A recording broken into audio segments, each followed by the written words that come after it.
And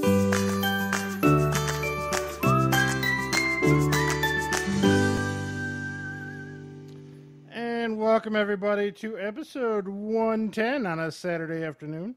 I'm trying to keep people guessing. Yes, you never know where we are. Why build an audience? Just check the page. We got some exciting stuff for you. Of course, Steve is here, and Charles is here. And of course, live via satellite.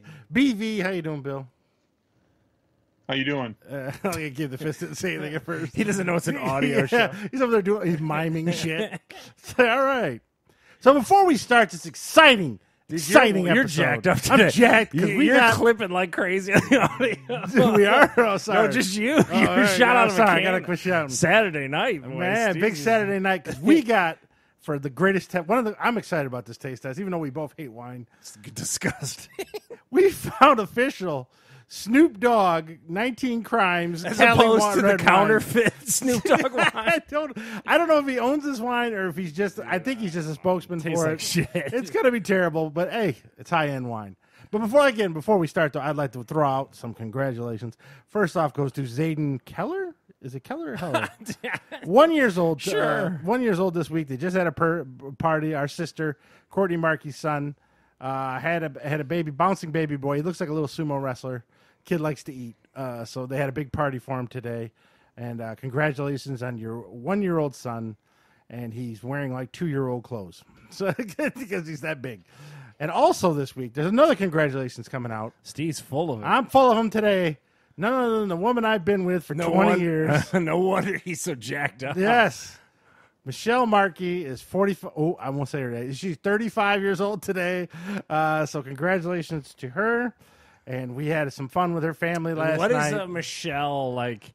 What's a Michelle like birthday extravaganza? Did she have like a specific like list of places and things she had to go to? It involves going to Iverson's Bakery and getting I just found out today, a $45 banana cake. Oh, jeez. I had no idea. How big is it? Yeah, I mean, it's good size, double layer. It feed about 9 people or 4 Hensons. So there you go. So banana cake, she takes it over to her mom's, drops it off.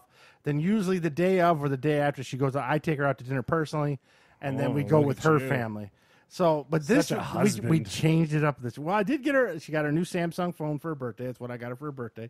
One of the fancy new Samsungs. What is it? A Galaxy something? Yeah, Samsung's Galaxy A10 or A20. And how does she like it? You've reviewed it on the show. She's still pretty happy with it. Having a little problem at her work. I think they changed. Yeah, but she is janky. It's her work. IT changed something. She's had issues with every phone. If she goes outside the building, my text come through. She goes inside, so that's their IT. It's something to do with that. It's something with the state IT. It could also be too. I wonder if there's like a preference thing that tells her to get text through Wi-Fi or cell phone network or something. So last night we took her parents, her niece, Holly, and I all went out to dinner. Hold on, BV. Where do you think they all went? Unless he already knows.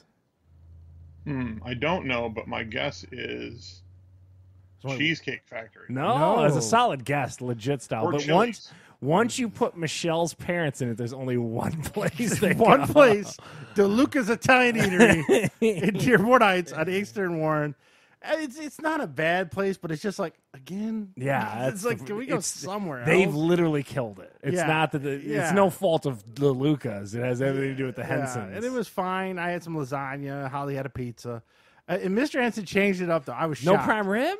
No, he got rib tips. Oh. Like, it's like, how much do you take not home? rib tips, steak How much do you tips. take home? 90% of it. It doesn't make sense. He eats one piece of bread. King of the doggy bags. This is one of the so funniest weird. things. So they give us pitchers of water there. You got to pour the water. Okay. And when you pour the water, the ice doesn't always come out into the glass. Because it's got like the little lip on the pitcher. Yeah. He took a spoon and was trying to get ice out. It was like watching a person play a carnival game. He just sitting there chasing this ice around. For 20 minutes, and he gets like 2 ice cubes out. I was like, I would just gave up. But so he takes his salad, right? And this is a weird thing, too. He gets blue cheese dressing. It's disgusting to begin with. It's like an old school generation thing because my father-in-law loves a blue cheese. Yeah, so he eats half the salad. Was that like? I wonder if in their generation that was like the fancy. Maybe it was. Our generation, everything's ranch. On the fancy day, you break out the blue cheese. It's so disgusting. And like my father-in-law would get the one in like the fancy glass jar and everything. It's like It's upper end blue cheese. Well, he doesn't pour it on the salad. He does a BV move where he dips the fork in the dressing. Jesus. That is the most annoying thing BV ever did. Yes, it is. And he eats half the salad. Hold on, let me flip over to BV so he can see our disgust. Annoying with your salad ass tendencies. If that's the worst thing I ever did, I can live with that. So he eats half of it with the blue cheese, and then he tells Cheryl, Michelle's mom, to give him her leftover dressing, which is the Thousand Island. And then he eats the other half of the salad with her Thousand Island, and then saves the rest of the blue cheese to take home with him. Okay. Okay. So you've chronicled on with my wife, in fact, about how your love of certain restaurant ranches and how there's and I have to say I have grown to your guys' theory, and I will tell you there's a place called Red Olive that has delicious ranch. Yeah, Holly's all in on our theory too. Yeah, so I think there are some I don't know if they're whisking it up in the back or something. Is that his theory on the blue cheese from DeLuca's? I asked him this. I was like, who eats blue cheese? Is it the ranch? Yeah, he only gets blue chease there. He only likes it loves there. the blue cheese. Okay, so that's why he's savoring. Side note: the bit. ranch at DeLuca's is disgusting. It's like mayonnaise with ranch flavoring. It's so thick. It comes out just. I've come to, you guys are spot on. You and Heather and everything. It's got to be that watery ranch. Yeah, I don't know why, but it's 100 times better than that. Yeah, it's because I don't eat Hidden Valley. I know I'm a white guy, but that's one of the few ranch. I'm not a ranch guy. So that he eats 2 bites of the sirloin tips. Hold on, I got a funny salad dressing story that I had to share with you. I don't know if I told you this. We went to Scotland on our honeymoon, and me being an American asshole, we went to Subway in Scotland because, I'm Charles and I gotta eat what I know. I eat Domino's pizza stuff. Well, Scotland, there could be some scary stuff there. So you want to make sure you stick to normal shit. Enough with the chippies and the fishies and everything. Meat pies. So I went to a Subway. And I had asked for Italian dressing, and the dude had no clue what I was talking about. No. He was looking at me like, "You mean oil? Like, what are you talking about?" They don't do Italian dressing in Scotland? When you ask for Italian dressing, they have no clue. So what is it, like a vinaigrette? I don't know. I panicked. I was like, I don't know. Mustard? Do you have mustard? I was like, I don't know what to Just show me your array of yeah. So anyway, to your story. Well, first off, Bill, do you still hate Subway? Oh, yeah, they're dead to me. He's still that app. Fuck them and they're too. What if you went to Subway in Scotland? Would you still say no to Subway? I will not patronize Subway ever again. Yes. Oh, wow. So he eats 2 bites of his tips, and that is it. 2 boxes he wants, and he takes the rest home. And that's how Mr. Henson eats his DeLucas. Everyone else, I mean, there's some boxes and stuff like that, but for the most part, that's what happens. What are you doing right now? TV's not full screen for some reason. Go ahead. Keep talking. Yeah. So happy birthday to my wife and Zayden this week. I don't know. What is August? I always forget the Scorpio, Libra. Scorpio, I don't know anything. I don't know anything. No, horoscopes are for idiots. It's all I'm nonsense sorry if anyone's into anyways. horoscopes who's listening. It's for idiots. So there we go. So it's like as soon as you tell me you're into zodiacs, I go, you're a moron. In my head. So now we're gonna cover some a little more COVID information and some other stuff. But before we get to that time of week, I just wanted to get to a very American story I saw on MSN. A bald eagle attacked a government drone over Lake Michigan and downed it. So that eagle was having none. Didn't know what to make of it or anything. Yeah, I wonder if it got hurt because those blades are crazy. Yeah, no, I don't. It doesn't seem like it did. It didn't seem like it took a chunk out of it. Yeah, no, the eagle seems fine. I say story. score one for the eagle at that point, as long as the eagle didn't get hurt. Like a couple $1,000 drone to the bottom of Lake Michigan. So I thought that was funny. Yeah. America, only in America. Was it a governmental drone? That's what it said. Yeah, like DNR or whatever was running it. I wonder if they were trying to catch fish people or something like that. Yeah, I don't know, or just checking. But either way, they're out a couple thousand. Is there a cool video online or anything like that? No, in the article it wasn't. It was just the article, but. Yeah, so that's very American. The only thing would have made it better if the eagle was drinking a Bud Light and had a flag strapped to it, too. It was the Kid Rock of eagles? Yeah, I don't know. What's going on? The guy out in front of your American house. Badass eagle going down to take out the drone. Maybe he had a couple 6-shooters with it, too. I'm not sure. Maybe he's got the eagle background. Yeah, I know. Very bald eagle. Yeah, so there you go. Those are big birds. That's I can't tell you I don't. If I've seen one in person, I've seen them in a zoo, but I haven't seen. That's right. If you go to Toledo Zoo, the first one you go up these spiral there's like thing, a couple of them. And and they're probably that tall. So you imagine the wingspan's probably 6 foot on those things. Yeah. But you get some of those crazy bird videos where they're swooping down, killing. It's just like, dude, this is real. Like, yeah. Well, I saw a video one of a bald eagle got in a fight with an octopus. Oh, thanks. We've been talking this whole time without any audio because I'm an idiot. Is there audio now? Hi, Facebook. We got audio now. Bill, check Facebook. Make sure we got some audio. We got audio now. Heather just chopped it. Oh, okay. I literally didn't unmute the mics because I'm a moron. So, anyways, happy birthday to Michelle. Now that you can hear it, Yeah. and happy birthday to Zayden. And all of our rants. And Bald Eagle took over the government. This is why you can't have a clusterfuck of a show. All right. Now, also, I probably should have moved this down in the notes. We'll wait until I get to the Holly stuff. So now, because of the pandemic and maybe because of the protests, I don't know, there's a lot of shortages in grocery stores, right? Yeah. So if everyone remembers, toilet paper was a big thing. You couldn't find butt wipes anywhere. And the Clorox people came out and said that you're not going to get any for like a whole year or something. Yeah, like and that. Wipes too, right? Or Yeah. Clorox wipes. Those still gone. Well, at work we use paper towel in the bathroom and then paper towel in the kitchen, and we ran out, and then we're like, "Hey, man, just go up to." Guess what else is out of shortage now? wow. Paper towel. So all the paper companies like switched over and did toilet paper. Yeah. They're like, oh crap. So you can get toilet paper now, but now no paper towel. So I found some in Walmart. It was like a 6-pack, and they have a signs up, only one per customer. Okay. So it's you could get it, but it's not quite as bad as toilet paper. But another thing that's another shortage on is Sunday. I wanted to take. That's one of the Michelle birthday festivities. We were going to go shooting. Dad has a 9mm gun that he wants to give me. Oh, you ain't getting ammo right now to save your life. Funny thing, you can get shotgun ammo, you can get 22 ammo. What you can't get, 9mm ammo. 3 different Dunhams. Zip. Yeah, so ammo is on a shortage as well. So you can still get some shells, some shotgun shells. But as far as anything else, good luck on that. Well, there's a handful of like weird other things that the chick at Dunham's was kind of keying me. Apparently, you can't find kayaks anywhere. Kayaks are sold out everywhere you go. The other thing too are ghetto Intex pools are sold out everywhere. Oh, like, and of course the weights. Having trouble finding those. Still the trouble with the weights. I don't even want to get into that conversation still. So now last week when we were on the air, we did have sound, and we Double checking we got it now. Yeah. And the Big Ten was still up in the air if they were going to close their season down or cancel it. Well, now it's official. The Big Ten and the Pac-12, as well as the Mountain West, And the MAC. and the MAC, all canceling their seasons. But them boys in the South, The ACC's got a lot of pressure. So ACC, they're saying Who's the giving them ACC pressure? is the next. Apparently, a lot of the northern parts of the ACC schools are like, dude, like, how we doing this and all this kind of stuff. So I read an article today that says the ACC will be the next to fall. so SEC, ACC, and Big 12 are still up for now. Yeah.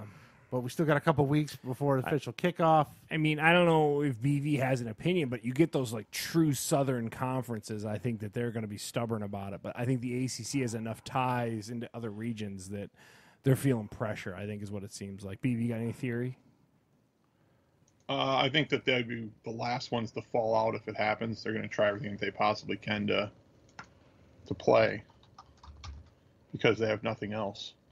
Oh, you talking about the SEC and stuff, or what do you? SEC, Big 12. some of the Southern, There's nothing in Big Oklahoma 12. but Oklahoma football, Yeah. right? And Oklahoma State football, yeah. Yeah. Well, I don't know if you guys heard this. I heard was it yesterday, the day before, that there were already some cases of potential hiding of coronavirus.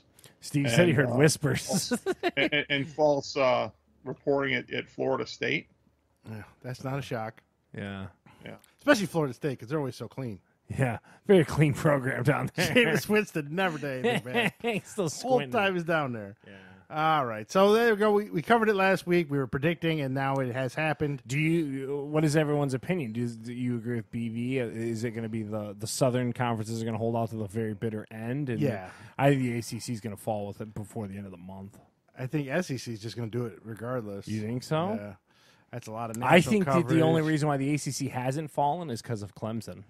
Yeah. If they didn't have Clemson's, they would have. Yeah, they would have folded already. Yeah, but because they got a shot at everything, Yeah. and Dabo's there. We got a Dabo on your. I think it's squad. just national contenders. Yeah. So, moving down a level, this past just Friday. Now, here's the funny thing. So, Annapolis, where my daughter goes, football's been practicing since July. They've been practicing on and off. and they've been recruiting. Well, because this rule only applies to football. Yeah, as of right now, because my daughter still has volleyball practice. Yeah. Which she's probably on borrowed time there. But so Michigan has passed a law. All football is moved to the spring, May of 2021. They're canceling the whole football season till spring. And this came down Friday. It was up in the air for a while, and now it has been. You can't have all these schools with like mixed bags of online, in person, and then still have football. Like, dude, it doesn't work like that. Yeah. So now it's not all fall sports. So, like I said, my daughter's volleyball is still going. The only sport they named was football. But there's 6 girls on a court, and you're not very spaced out. So I don't know how long volleyball is going to last. Cross country, I could see. I don't know. Like I just said, like I don't see how. Is cross country against the clock all the time? Couldn't they just separate them out and then just check everyone's time? Isn't that how they could do that? Yeah, I think in theory, and stagger them and stuff like that. But like you said, I don't see how. I also don't see how if you're a school district not going 5 days a week, I don't see how you're allowed to have sports. That would be my Trumpian rule. Like if you're gonna have sports, you got to attend 5 days a week. If you're able to field a football or a volleyball team or all these other teams, you should be able to be in school, would be my 2 cents. BV, you got a theory on that? I similar, but I think that having high school sports going when few or none of your students are actually in school undermines the entire purpose of providing the online option, and it undermines the entire safety premise of the keeping kids out of the classroom in the first place. Yeah. So I think you either have your kids in school or you don't have sports. Yeah. I for the life of me, and I've talked and we've talked every week on this show, it's okay to miss a year of sports, isn't it? I just, it's a weird thing. I don't understand this like constant like battle. Just pause the sports for 1 year. Why is it such a reach? I don't get it. The only thing that'll suck for Holly is if they do move volleyball to like the spring, that's going to conflict with their tennis. Okay. Yeah, Which one do you like more? Yeah. Volleyball. Okay, take volleyball. At this point, I don't know. But she said there is a very good chance she might make varsity this year. In volleyball? Yeah. Oh, okay. She says she's playing she's really a good. junior, right? Yeah. So. But they have so many girls that try out. Like even last year, she had 3 girls that were juniors on the JV team. Because that's one of the sports. But I would assume that weird. Certain sports I would assume participation's kind of down because she said about 30 girls. What is a normal year? Right around there. So they haven't seen much of a downside. Yeah, for them anyways. But football was still recruiting pretty heavily. There's no JV football team. They were trying to recruit pretty heavily, but now they got until spring to do it. So yeah. So again, we're in Dearborn Heights, Michigan. This is now we've covered that. Heather and Lorna are going to be online teaching for Dearborn. Yep. So I got an official email, and this was interesting. One other thing that's a caveat to the Heather thing real quick. Crestwood is making the faculty report. So that as a member of the faculty, she has to report. So that's going to be a big thing this year. A lot of these districts, and even in my daughter's district, the teachers are having to report to the school. So. Yeah, right now, currently, Gabe is reporting for 2 weeks, and there's no kids for 2 weeks. Yeah, it's weird. So they got a lot of weird things they're working out. So this is a direct quote from what we got from the school. They will be running a block schedule this year, meaning you will attend 3 classes per day that are 2 hours in length, and you will be attending in-person classes. The daily schedule is 7:50 a.m. to 2:55 p.m. Is the thought there to avoid as much hallway time? Yeah, I is think that so, the because thought? of that Georgia hallway. Yeah. And also, I don't know, I may not it's a copy little more it. collegiate. I don't think that's that bad. It's only still going to be like 3 days a week. So, so it's 3 days. 3 or 4 days. It's not 5.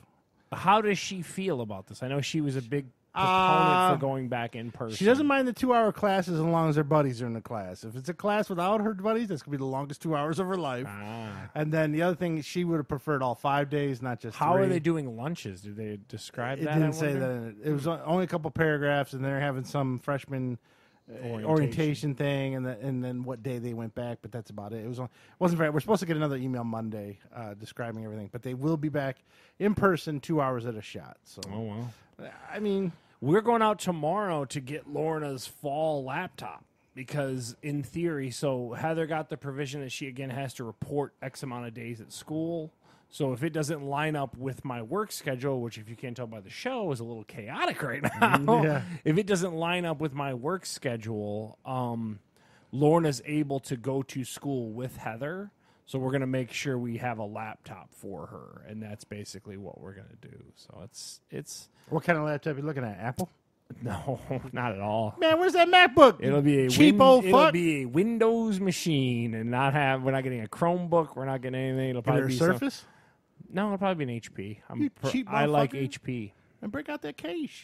Get that for an 8-year-old little girl. 8-year-old cannot go to school with Skechers and a fucking HP. Yeah, okay. She needs Nikes. How many 8-year-olds have a laptop? Wait a second. She needs Nikes and a MacBook. What the hell are you talking about? We're gonna cash in some of her white privilege and get her a laptop.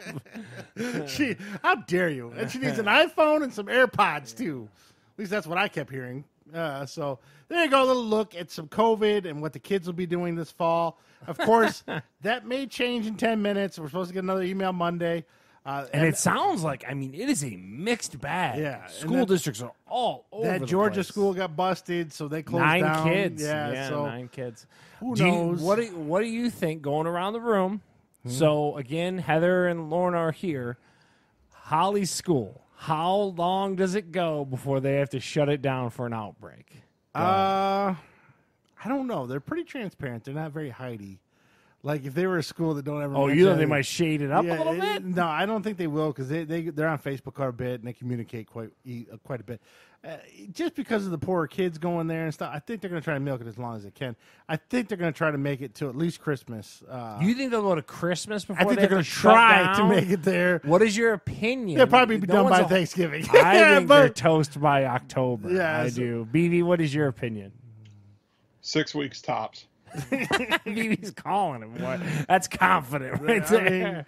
If they pay them janitors a little more and really get them in the sanitize, I know they're not gonna. But if they should, firsthand from the hotel, they ain't paying those housekeepers. I mean, teachers have the same kids for 2 hours. They should have time to sanitize. I think they have a sound theory. It's probably the best strategy. It's not gonna go, man. I'm on Team BV on this one. I don't think they're making it through. They're not gonna make it to Halloween. Is my point. Well, Holly's gonna be very depressed. At least make it to homecoming for her because she wants to go to homecoming. Yeah. But even then, I don't think they're gonna have a homecoming. So I'll tell you this much though, guys. I don't know. Socially distanced homecoming. Yeah, you got to dance 6 feet away. How are they supposed to grind up on that bootay then? What's going on? How are they supposed to sing WAP? Oh yeah. Can't grind the booty. No point in having a dance. I just lost my train of thought. Anyway, onward. Go ahead. All right. So there you go. There's a little look at COVID and what's still going. And we'll be amazed if COVID disappears right after the election. So, anyways, I was going to ask you. So, I'm going to get a flu shot this year. You guys going to get? I get one every year. Do you get one every year? My doctor makes me get one. Oh wow! Sometimes I'll go in there for a checkup. He'll be like, "Here," throws it across the room. Yeah, sticks it in your arm. I want to get one just in case I do get sick. At least I can go. It's not the flu. Yeah. BB, you getting one? Yeah, I've gotten one the last couple of years. Does your doctor just low-key stab you when you ain't looking? No, they don't make me do it, but they've advised. And last year, I probably do it again this year, because of the whole, it's well documented. Steve and my type 2 situations here with the it's the official disease of the podcast. I'm also now getting a pneumonia shot. Oh, he went up me. I don't get that. Apparently, type 2 diabetics are more prone to getting pneumonia. So the official vaccines of the podcast to go along with the diseases. So there we go. We're all going to have Walgreens is already offering flu shots right now. Well, that's what I was going to ask. When is that seasonal flu shot right available? About now till October is usually when you get the shots. Oh, okay.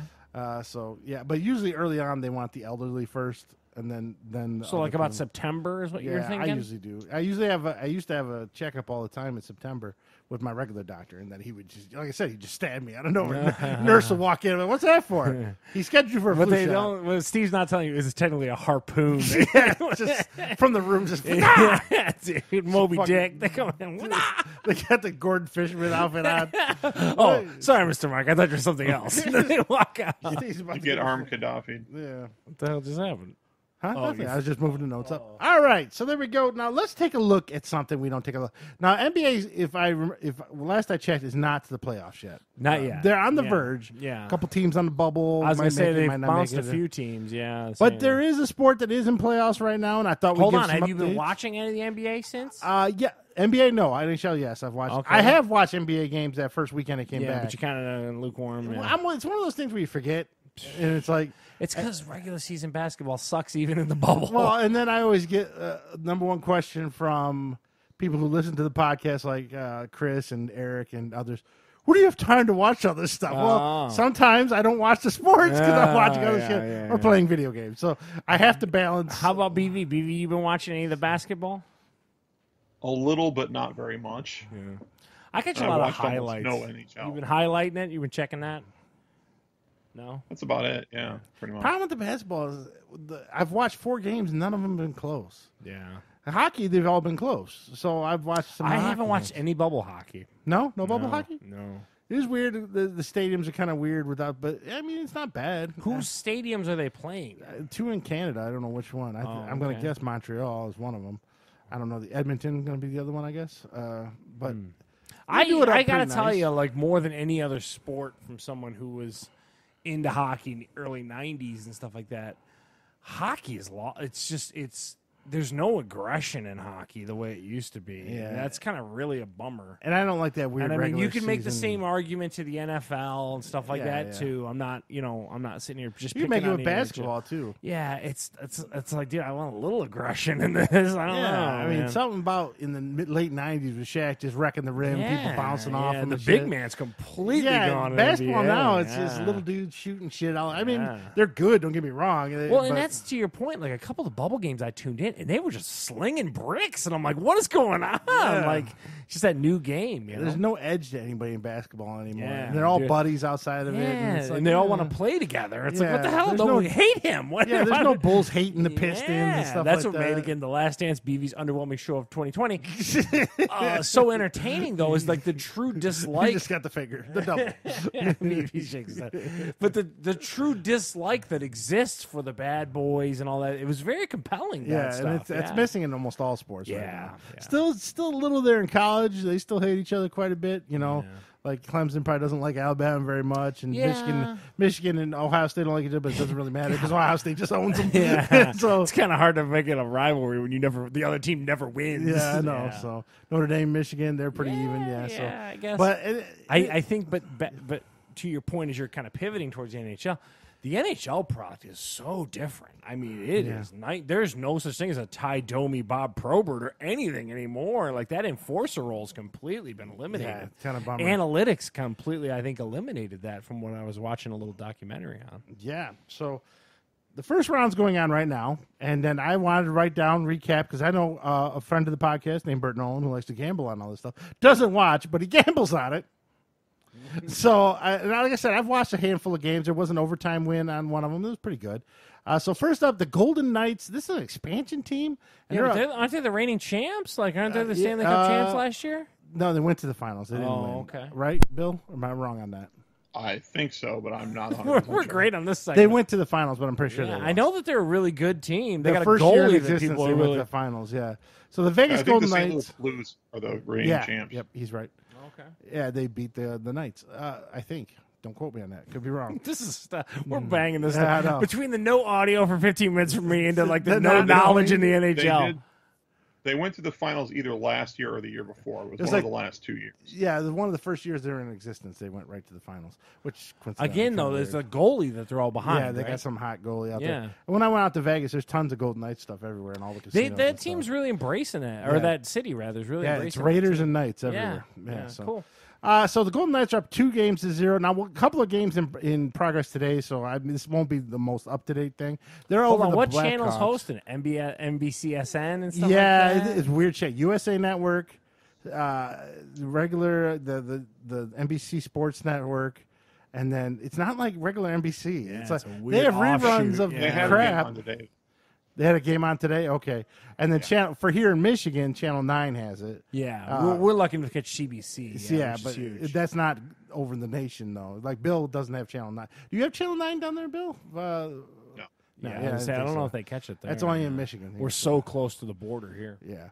So also the Carolina Hurricanes are down 1-2 against Gabe Wigington's favorite team, the Boston Bruins.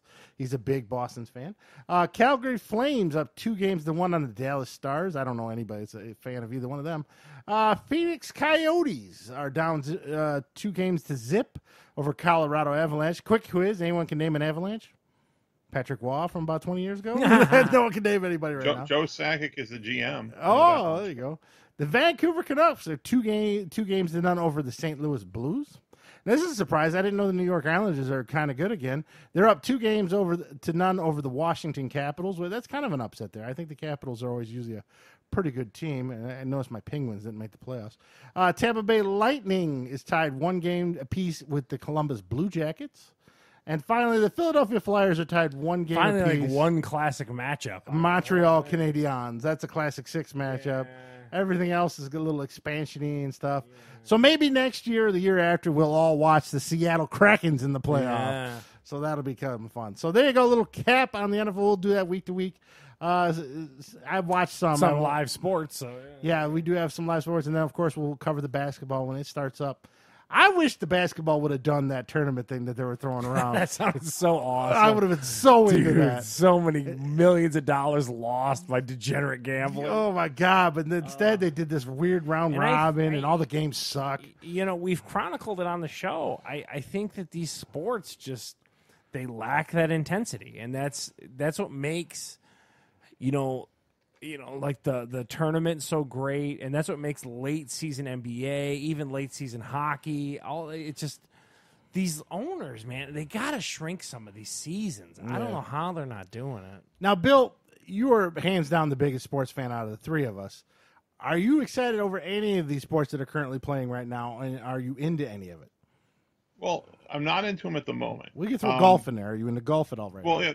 The thing about NHL though. And to Charles' point about the intensity is where you can see the obvious drop off in the sport from where it was 20, 25 years ago, or even 10, 15 years ago, is that there was a time not too long ago when the most intense sports you would ever find would be the NCAA basketball tournament and playoff overtime hockey.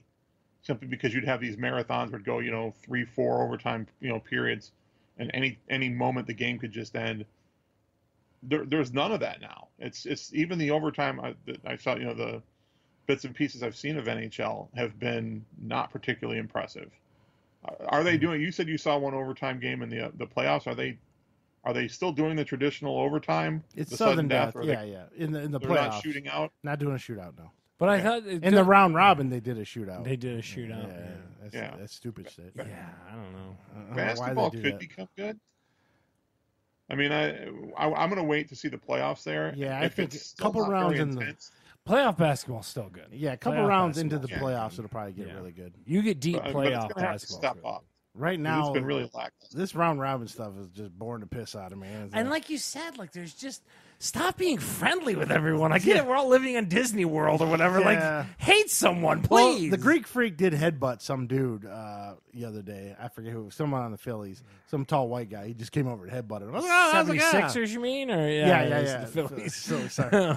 Philadelphia. Yeah. So I don't know who the guy was that headbutted him. But of course, the guy flopped on the ground, took the penalty. He didn't get up and defend himself or anything. Oh, come on, throw some jabs, man. Have some intensity. Where's meta world peace at? Yeah, I know. I mean, we need him back. We need I don't Rodman. know. Yeah. Get somebody. Get some grimy motherfuckers. Mix it up. Yeah. Give me Bill Lambier back. Someone's going to throw some jabs. Yeah. Take the charge and throw an elbow. Let's get them in there. I miss that stuff, man. Yeah. You didn't realize how good it was until it was gone. Yeah. And I granted the scores are so much bigger now. It's 110 to 115. Well, and I think that's the analytics saying that people like offense and people like these numbers and all this kind of stuff. But I did like the grimy Pistons in 2004. It's great. They were kind of grimy and ready to fight, so I like them too. But we're old school. We like to run the ball too in football. So what do we know? All right, Charles. Now there's the big taste test. BV, hold it up. Show them what you got. Oh, let me flip it over to him. Oh man, this is brand new. Now I don't know if Snoop Dogg owns this. I'm gonna assume he's just a spokesperson for this wine. But he might own a vineyard. I don't know. I don't know, man. Let me get it over here to this. 19 crimes Snoop Dogg. I gotta tell you, Cali red wine. I'm very anti-wine, but I'll tell you this. I dig the labeling to it. He's going for like an old school kind of like a Al Capone kind of vibe to it and everything like that. So I will give that part a at thumbs Kroger. up. So that picture of him right there is a giant poster at Kroger when you walk in. But there's other bottles with like former like gangsters on it, like I don't know, whoever of the same 19 crimes. Yes, or whatever. yes. So there's him and like two other. So that's their marketing strategy, if you will, to for be that. gangster. I guess. I got to tell you that. I know I'm going to hate this product because it's red wine, but I do dig the. I can at least. This will definitely go up on the shelf once I pour out this terrible product. Pour it out. You put a cork back in there and you give it to Carrie when she stops by. Terrible. We'll all have let me drinks. pour this here while you pontificate. And Bill's got an official wine glass. Yeah. We got little coffee mug things. Here, As you hear the pour, how is the aroma, Bill? See, he knows. Bill's got a big glass. Don't do that much. Get that vinegar in there. Now, I had a glass of red wine at Stephanie's wedding. I don't know why. They just walked over and handed me a glass of wine.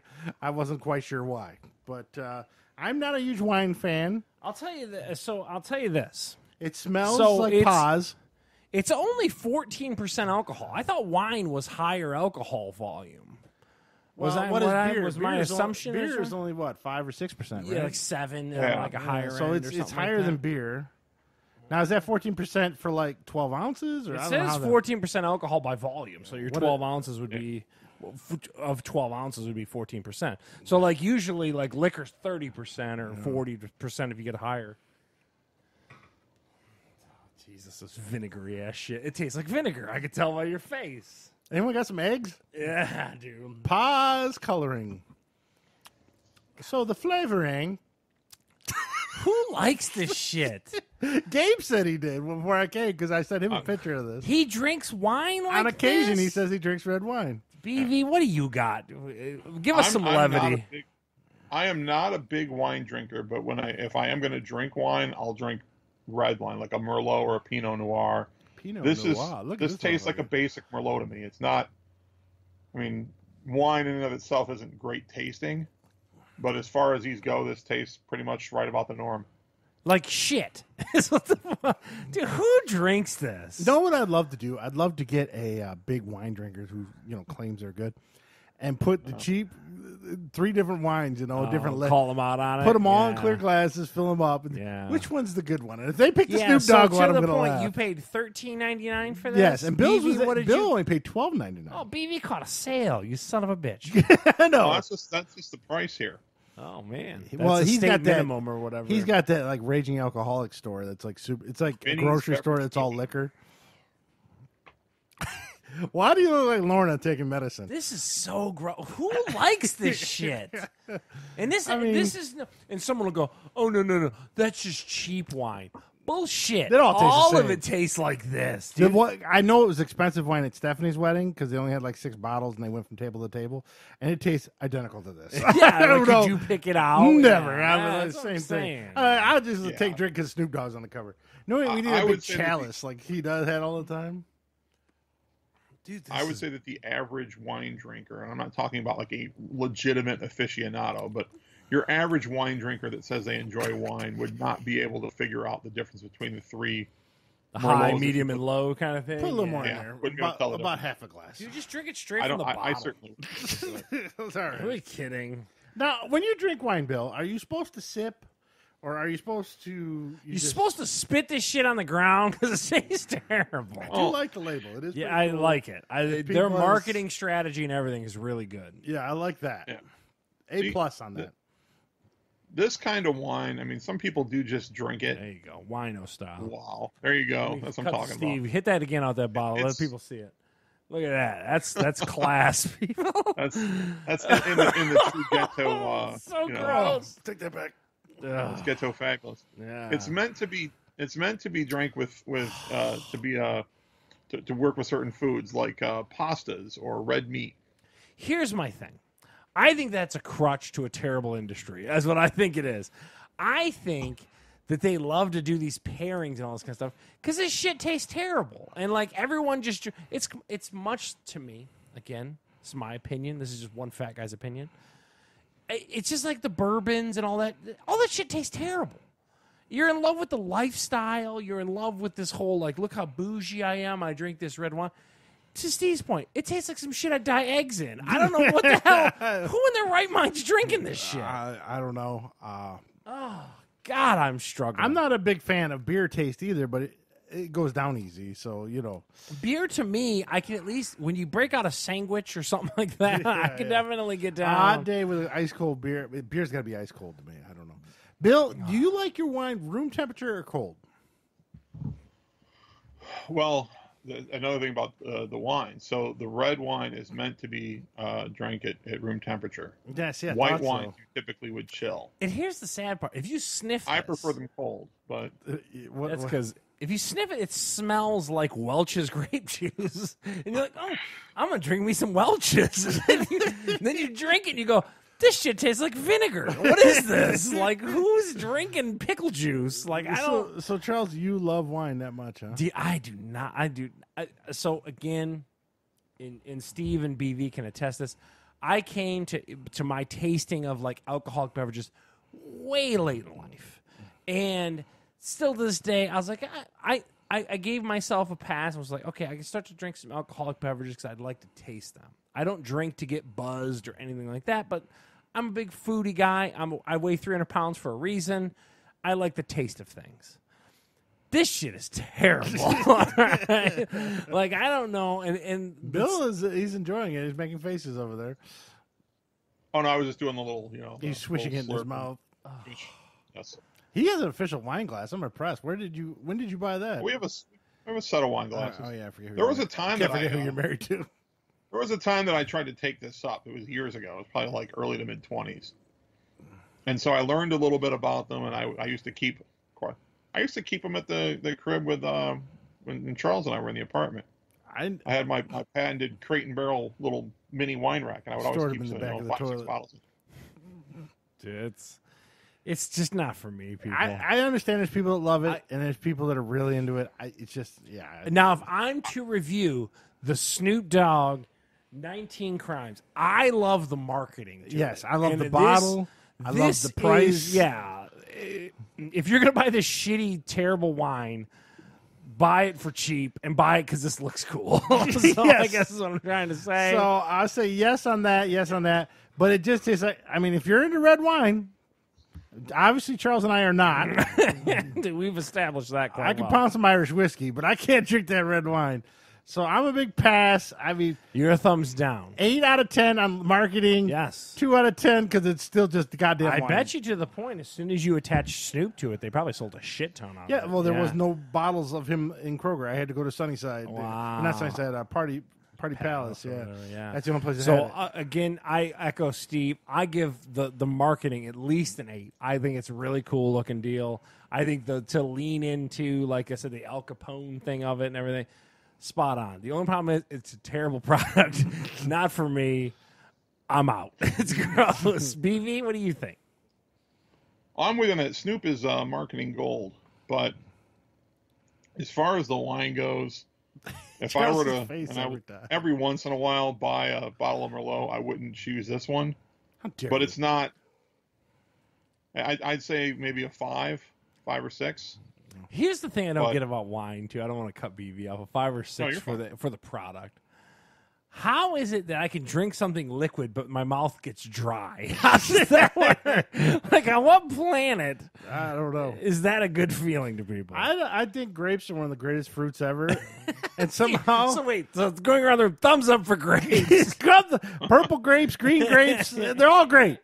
And somehow they take one of my favorite fruits, destroy it in this fucking drink. I don't know how they do it. Grapes are great Jello. It's called. They take that grape and they put vinegar in it. Yeah, and they put Mamma Mia, jiggle it around and put it in a wood barrel, and then give it to you 20 years later and tell you it's good. I know. It's like, how can you ruin one of my favorite fruits with that? Dude, I don't know, man. Because I always thought that too. I was like, well, wine's made of grapes, and I really like grapes. Terrible. So what going around this digital room or whatever as we always do, what's the best tasting alcoholic beverage to Steve? No matter what it is, no matter how froofy it is, no matter whatever. Oh, wow, that's hard to do. If you were going to drink something that has alcohol in it that actually tastes good to Steve, what is it? One back in the day, if it's a mixed drink, I mean, we're excluding beer, right? Beer is what it is. It's up to you. Beer, I just drink to get shit-faced. I don't really like the taste. I just drink pitchers You of it just at a looking to time. check out. Yeah. So if I want something that I thought was flavorful and still get shit-faced, and this is an old school one, though. Back in the day at Frankie's, they used to have, for like $3, you would get a Long Island iced tea. And it tasted just like a kind of a little bit of a sweet with a little bit of lemon tea. And it will fuck you up. It's full of liquor. So was it delicious, though? Yeah, it tasted good. I could drink like 5 of those. Couldn't walk much after that. But nonetheless. But they were good. Yeah, I did like an old school Long Island iced tea. What do you got, BV? Are we talking about strictly for taste or just what I enjoy? Not for alcohol, not for just what has alcohol in it that tastes good to BV. The best tasting alcoholic drink I can think of is if you do it right, you can have you can make like a frozen strawberry daiquiri that's powerful enough to do the job, and you barely taste if there's any alcohol at all. Yeah. I mean, look what we got to do. We got to find the thing that doesn't taste like alcohol. Yeah. And my thing is those Seagram's wine coolers are the tastiest alcoholic beverage. They have like 2% alcohol. I don't know. Yeah. But I'm just telling you, if I'm gonna drink something with alcohol that actually tastes good, it'd be those Seagram's coolers, so a wine cooler. Well, when you first start drinking, like when you're 19, 20 years old, what is it? When you go to a party, they make jungle juice. They pour like random sweet liquors into like some fruit punch, and you drink that. Everyone scoop a drink, and I mean that was good. You know, anything sweet and tastes less like alcohol than anything else. Wouldn't this be better if it tastes like grape juice? Am I crazy? I think so. I would agree with that. But instead, it tastes like ball sweat. Vinegary ball. Like ran around the block on a 90-degree day. I agree with Steve. This is red ball sweat. Yes. Got that vinegary pungent odor. It's a goddamn Kool-Aid man's ball sweat. That's what we're drinking. Yep. You put Snoop on the ball sweat. To your point earlier, Charles, I think the vast majority of people that drink this wine generally are doing it more so as a lifestyle kind of thing than it is because they truly love the taste of the wine. There's just no way. It is more of a woman thing. I know a lot of women will sit and pound 4 or 5 glasses of wine. But they're just trying to check out a life, right? Yeah, they're just trying to... And where dudes would sit and hit a 6-pack of beer, right? So, check out a life, right? So I don't know. I mean, but if you're going to check out a life, you can do that a lot more effectively and much quicker with real liquor. But then it won't taste any worse than this. And I guess to my thing, too, why wouldn't you do it with cheaper stuff? That's always my opinion. So, like, if you're just literally, like Steve says, working on a buzz that night or whatever. I'm getting natty ice and would you just get the cheapest shit, right? Yeah, like what does $10 get me 24 It all tastes terrible. I know that, like, certain people are like, no, it's the hangover. Dude, just get the cheapest shit and get blitzed. It's every aspect of life. There's snobs and everything, right? You know. Music snobs. I always go back to music snobs. Movie theater snobs. You want to see snobs. Yeah. So, again. You want to see snobs. I really don't want to see snobs. But I've been going down the rabbit hole trying to get some workout equipment for the house. And, dude, we're a long way away from where we worked out at a football team and stuff like that. Because, man, it's much like how Yeti coolers realize that there's like money with these hillbillies and hunting. Oh, yeah. There's a crazy amount of like these weird CrossFitters and all this kind of stuff that some of the prices of some of this equipment, I just can't believe that people are paying this shit. It's like you could get a gym membership for 3 years for some Pelotons. Yeah, $3,600. And then you're paying $50 a month on top of that for the fucking lady to yell at you. Yeah, and then just a simple barbell and stuff like that are like $400. Like it's crazy. Holly showed me a good one. A guy was doing a squat, probably about 700 pounds. The bar bent. No, both his knees gave out. Oh. He stayed there with blue, and you hear the crack in the video. It's rough, dude. It's like, oh, Jesus. It's rough, man. So. There we go. Snoop Dogg's 19 Crimes, Cali Red Wine. A+ for marketing. A+ on marketing. BV says it's about a 5 for actual people that like wine. Wait, Charles's face. There it is. Oh, yeah, there it is. Mama, that's rough. Pound it out, Charles. Pound it out.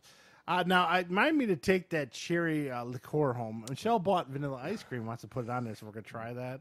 Feel free. I think it's up there. So feel free to take that Terramana with you, too, because that tastes like shit, too. Why don't you pour some of the wine over the top of that while you're at it? Man. Just make it I told you, man, it's a podcast punch. We got to make it for BD when he shows up. That's the only acceptable wine. In the trunk over ice cream.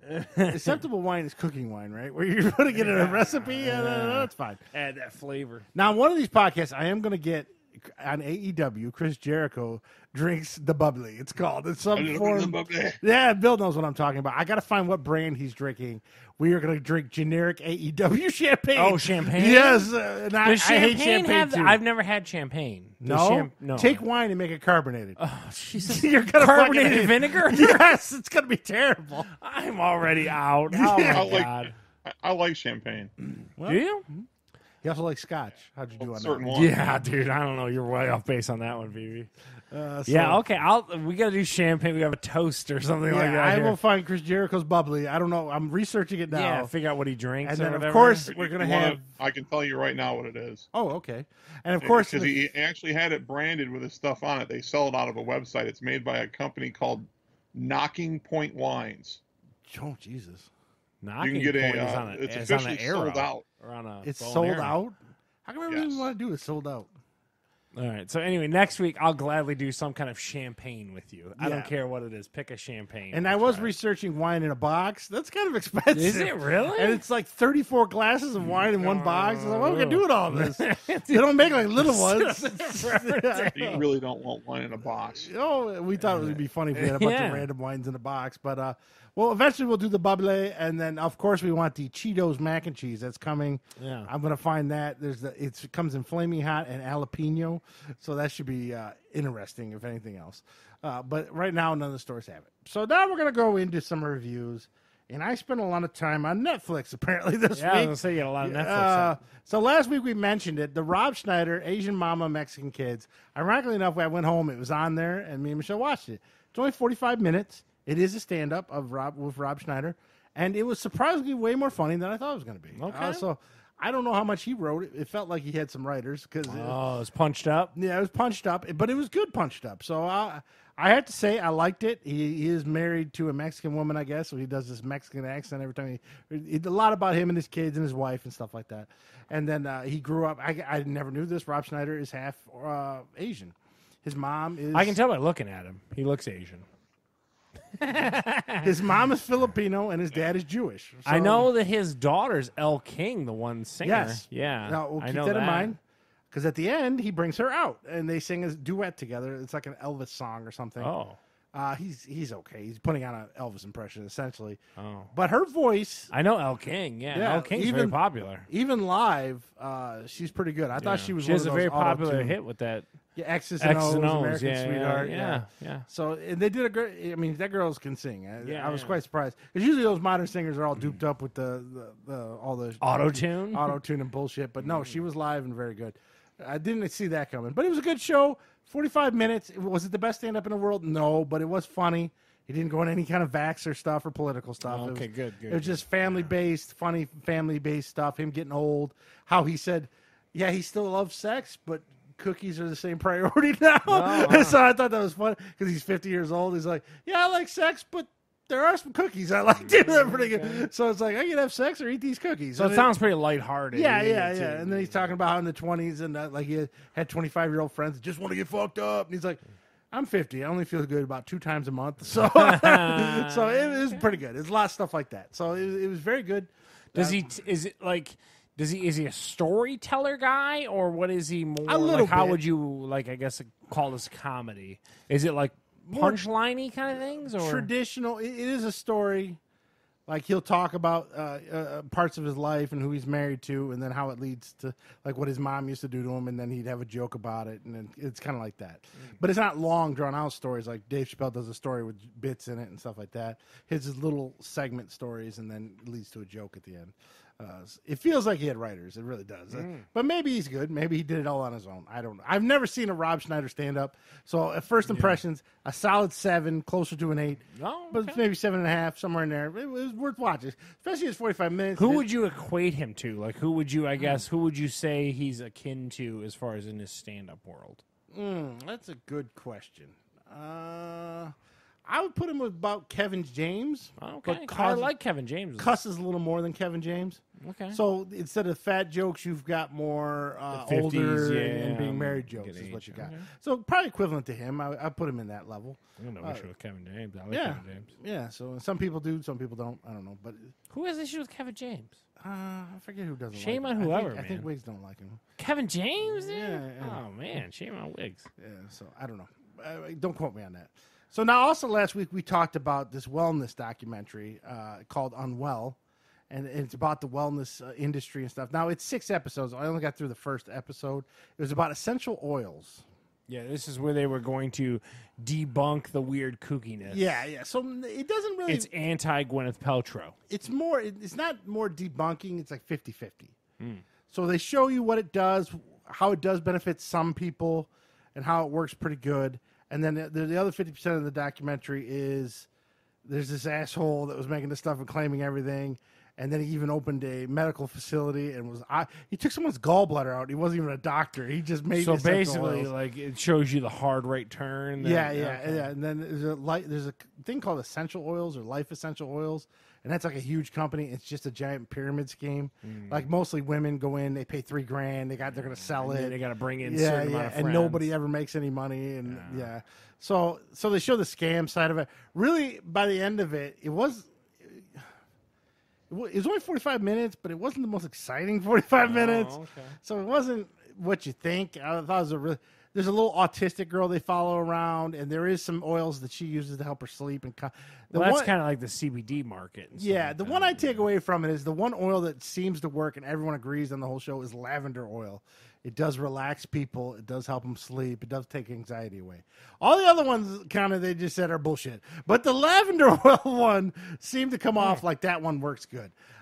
So that's the only one I got to. Now there's a bee therapy one. I got to get to that. I got to see that one. Where people literally let bees sting them, and it's supposed to somehow help them. That sounds hideous. Like they'll take a bee on a certain part of your body and make the bee like acupressure or something? Yeah, but I don't know all the details. I just saw the trailer. And then there's another one with breast milk.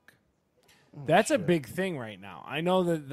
A lot of weightlifting. And again, going down the rabbit hole of like working out again and all that kind of stuff and kind of looking into it. There's a lot of that culture of like weirdly like people buying on Craigslist like boob milk and stuff. Yeah, that's one of the episodes. So, and then the tantric sex is another episode. Okay. So this just based on this. Well, I thought Sting could like have sex for like 6 days. Yeah, I think they're going to prove that's all bullshit. Oh. So 45 minutes. It was a little dry. It wasn't the most exciting thing. A lot of time with that artistic girl and her problem, and it was like, okay, let's move on. Let's, So I give it probably a Steve 6 right now. But let me finish the other 5 Would you episodes. call it like one of those like pick and choose type shows? If for example, like you said, you're like the bee one. Okay, I got to check this out. I feel like I'm really interested in seeing the bee one and the breast milk one. Yeah. I don't remember there's tantric sex. There's 2 I'm missing. So that tells me how good the other 2 are. I don't even remember what they are. So it's random stuff like that, but it's all in the wellness and health, alternative health, I guess you could say. Because we did that back in January where we did the floating and we did the cryogenic and stuff like that. So we do have a little interest in this and see how much of it is snake oil, how much of it is real. So again, I put in the notes, excuse me, how much, I got the red wine cough dryness in my throat. I don't know why we do liquor, because every time I feel hot for like 10 minutes. So gross. I don't know why we're doing this. Anyway, so again, went down a whole rabbit hole watching way too much Shark Tank. But the point was, Mark Cuban, if you watch that show, if you come on to Shark Tank and you have weird like claims about like health-wise and all, he lights into you. Like he does not like people being taken advantage of for like weight loss products and all this kind of stuff. He poisons the whole thing for these guys that try to like pull some BS on like you said, like coming in there and making claims and stuff like that. He lights into them worse than any other people. It's crazy. Like one of the guys, him and his wife, they do a vlog and they make and they sell their own brand of essential oils. This guy was a chiropractor and they call him Doctor something. Chiropractors are the biggest. Well, he's not oils. a chiropractor anymore. He sells these oils and he does these vlogs. He just seemed like such a sham, and he does like a church thing. And his wife's a former Miss America contestant. It's like it's so crazy to me that like, and again, someone as we sit here and do our own show or whatever on the internet with no volume. That people buy into all this, and it's just like it's got to work because people are making way too much money doing it. And it's like, well, there's a whole store in Southland with essential oils. Now, we lost BV. Oh, I was just about to ask him because he's the only one I know that has used essential oils. He's used essential oil for his snoring. Let's see what he's doing. We're reconnecting. Oh, okay. He's not there. All right. Oh, we lost Bill right when I wanted to ask him. So right now it's just a 6. Some of the other episodes might boost it up some. We'll find out. Even like the Toys Who Made Us. Like I didn't watch the My Little Pony or the. I find that show really good though. I like their form of storytelling and how they explain to you kind of who came up with the designs of stuff. I thought that show was great. I watched Barbie, but there was a couple toy lines. Like I didn't watch Star Trek. I didn't care about Star Trek. That's kind of BB's completely dead. His computer died. Oh man. That's kind of my issue with like when you do that whole Netflix kind of thing. It's hard to kind of keep your discipline about a show sometimes. And what I would say to someone like yourself who just said your statement. Sometimes you can learn something that you wouldn't normally be into. Also, there's a reverse that sometimes you're bored and you're like, yeah, I was right. So it's kind of a... It's on that line. It's that gamble that you take. Yeah. Well, if we get Bill back, we'll ask him about his oils. But for now, let's go to the other Netflix show I watched. And this is a brand new one. This is... what is his name? Why do I always screw it up? Joshua Gordon-Levitt. Oh, yeah, Levitt from Third Rock from the Sun. Yeah, well, he's been in many things since then, 50-50, and he's been in the Superman, Batman ship movie and stuff like that. Yeah. He's in it with Jamie Foxx. This is called Project Powers on Netflix. Now, going in, I assumed I'm going to give it a Steve 6. This is something to do with, like, police response or something like that? Like, I saw an article on Yahoo about that. It's not police response. So what it is... it's in the city of New Orleans. Love Hewitt or whatever his name is. Jennifer Love Hewitt. Jennifer Love Hewitt and his brother. Joseph Gordon-Levitt. Joseph Gordon-Levitt is a cop in New Orleans, obviously. There's a new drug going around New Orleans. It's called Power. It's called Nuke, dude. I seen that on RoboCop. I think he's back. Oh.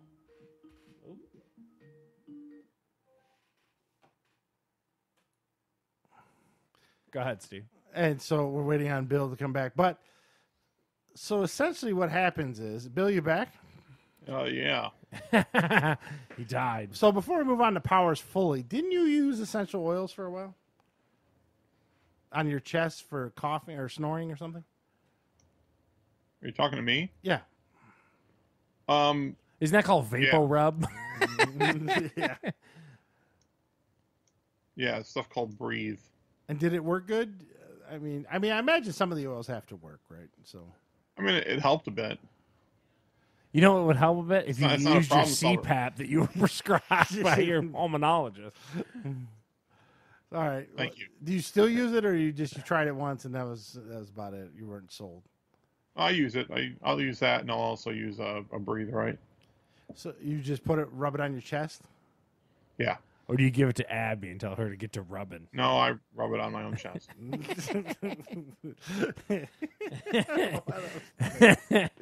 He's like, "Ooh, baby, rubbing my snort." Yeah, give her the Vapor Rub. Yeah, so there are some essential oils that work, and some of them are just snake oil. Is it lavender?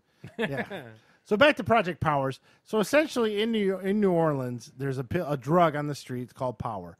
What the deal is, you crack the pill and swallow it. And for 5 minutes, it's going to give you a random superpower. But you don't know what it is. So inside your body, there's a certain DNA. How much are the pills? This little girl who's a drug pusher is selling them for $300 a pop. And the guy who's supplying them is giving them to her for free because he's working for a shady government organization who basically, it's their test subjects. They want to see how this is working because they're going to militarize it. And so, I tell you, I'm intrigued by it. Yeah, it's not a bad concept. Okay. So it's a little bit of different take on superpowers. Is this a movie or a series? Movie. It's just a movie, 2 hours long. And so they're derivative from DNA from animals. So like the octopus can camouflage itself. I get you.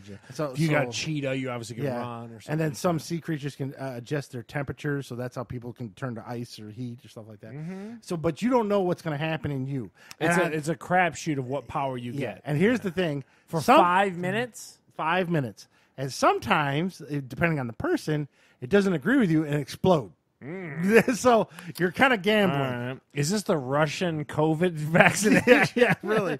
So sometimes you don't know what's going to happen. But once you take it the one time and say you turned invisible, then you know that you can keep using it. Yeah. But that first time's Russian roulette. Bit of Russian roulette. Yeah, so I'm kind of into it. Yeah. So obviously, Gordon Love Hewitt or Gordon Hewitt, Joseph Gordon-Levitt. Joseph Gordon-Levitt, his character is on the streets.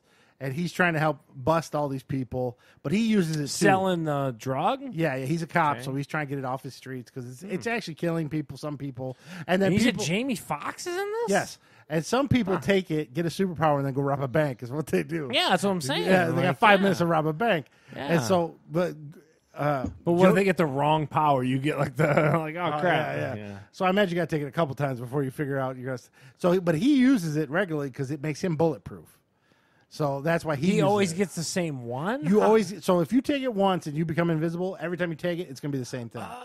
Because that's your inner DNA. Each one. No, I get it. Yeah. So I was a little confused. So I Bill might each turn pill's invisible. a crapshoot. Yeah, Bill might turn invisible. You might be bulletproof. That's awesome. Okay. I might turn into a flame guy. Yeah, I get you. Machine Gun Kelly's in this. I hope I get something cool. Machine Gun Kelly's in every Netflix movie. So that's pretty good. And Jamie Foxx was one of the original test subjects in the military.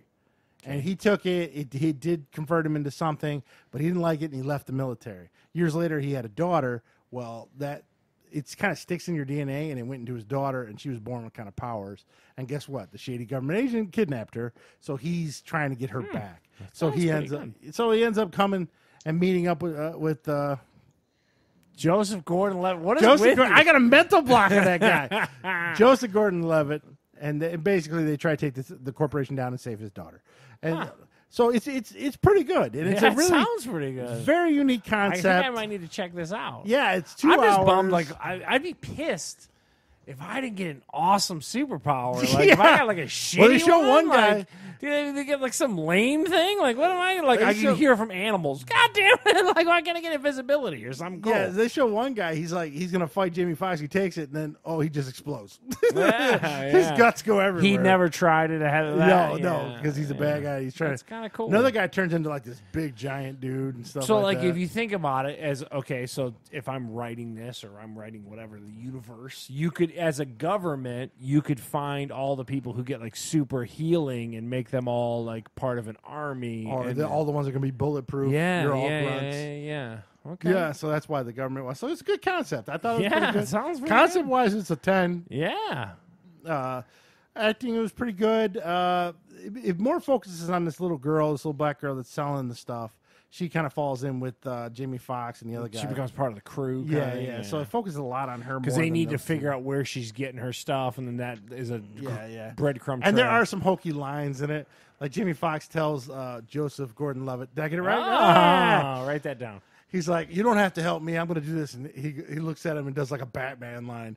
"I'm going to do it because they're affecting my city." And I was like, it was such a cringy line, but I get it. You got to deliver what's wrote. But so I give it a high 7, almost an 8. Sounds pretty good. It's a very unique thing. I have to check that out. Some of the CG's a little like the not to give any. Was this a studio release that Netflix picked up, or was it this seems it? Yeah. And it's a studio release that didn't have full amount of money to go because some of the CG you're like Machine Gun Kelly turns on fire, and some of it, most of it looks good, but some scenes you're like, nah.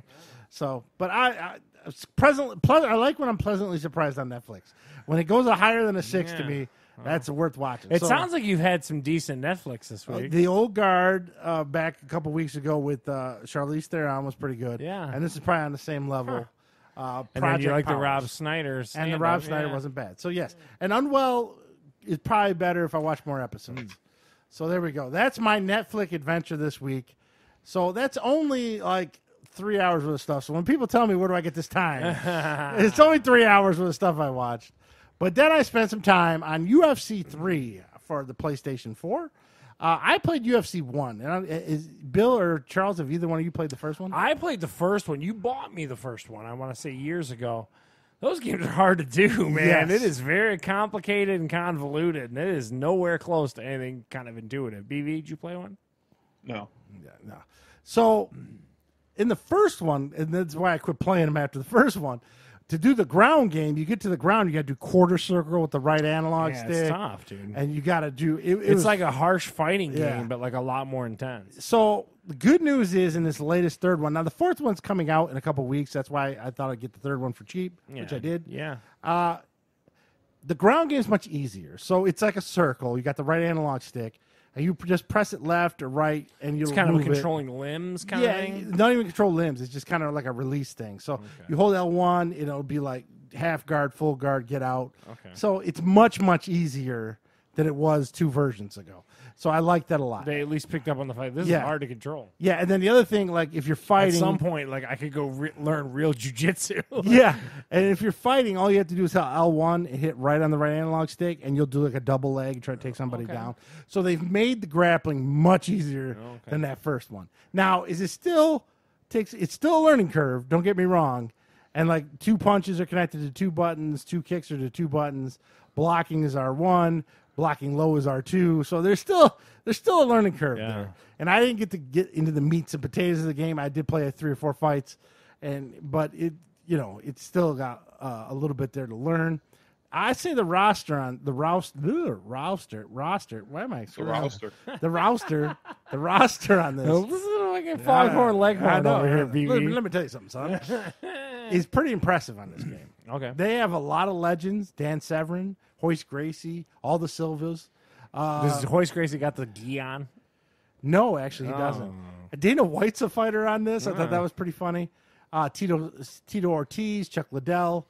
So, like, the only 3 I couldn't come up with that I was missing, but even the current guys, McGregor's on there, the Habib's on there, Couture, not Couture, but who's the guy that's about to fight Cormier, yeah, and the guy he's fighting, Cowboy is on there. So I didn't look at the girls. Flushed out roster. I didn't look at the females because I don't care, but I did look at all the guys. But the only 3 I saw that were missing was Ken Shamrock. And he's wrestling for Impact Wrestling, so maybe there's a licensing there thing. Brock Lesnar, of course, he's back in the WWE, so there's probably a licensing thing there too. And Randy Couture, of all people, I did not. They had see a weird there. falling out. I think is that what happened? That was. Yeah, But, I could be wrong, but I'm pretty sure that's what it was. But anyone else you can think of, maybe Tank Abbott's not in there either. But, damn it! But who was the black guy with the bald head and the beard that died? Kimbo Slice, he's in there. Oh. Rashad Evans is in there. I mean, there's a lot of fighters in there, and Bruce Lee. Okay. Well, you got Bruce Lee. So Did you look for the karate hottie? I told you I didn't look at the females. I didn't care. Steve won't touch those. And my balls is hot is in there. I'm going to take him in the Derek season. Lewis. Man. Yeah, Derek Lewis might be my guy. I want to take him. So a lot of them. The only knock on the game now is, of course, the season kind of drags out. You got to practice and do this and then do this and then here's a fight. Practice, do this and do this, and here's a fight. So it feels a little mundane and kind of. They need to spice up, maybe do some interviews, some weigh-ins or something, and maybe they do that when you become a champ or later on. Maybe. Right now, you're doing the scrub matches and stuff like that. What'd you pick it up for? $17? Yeah, Walmart had it. Bad. Yeah. Just because we've gotten into UFC with you so much, I thought, and it's funny. I didn't think I know half these dudes. So like, okay.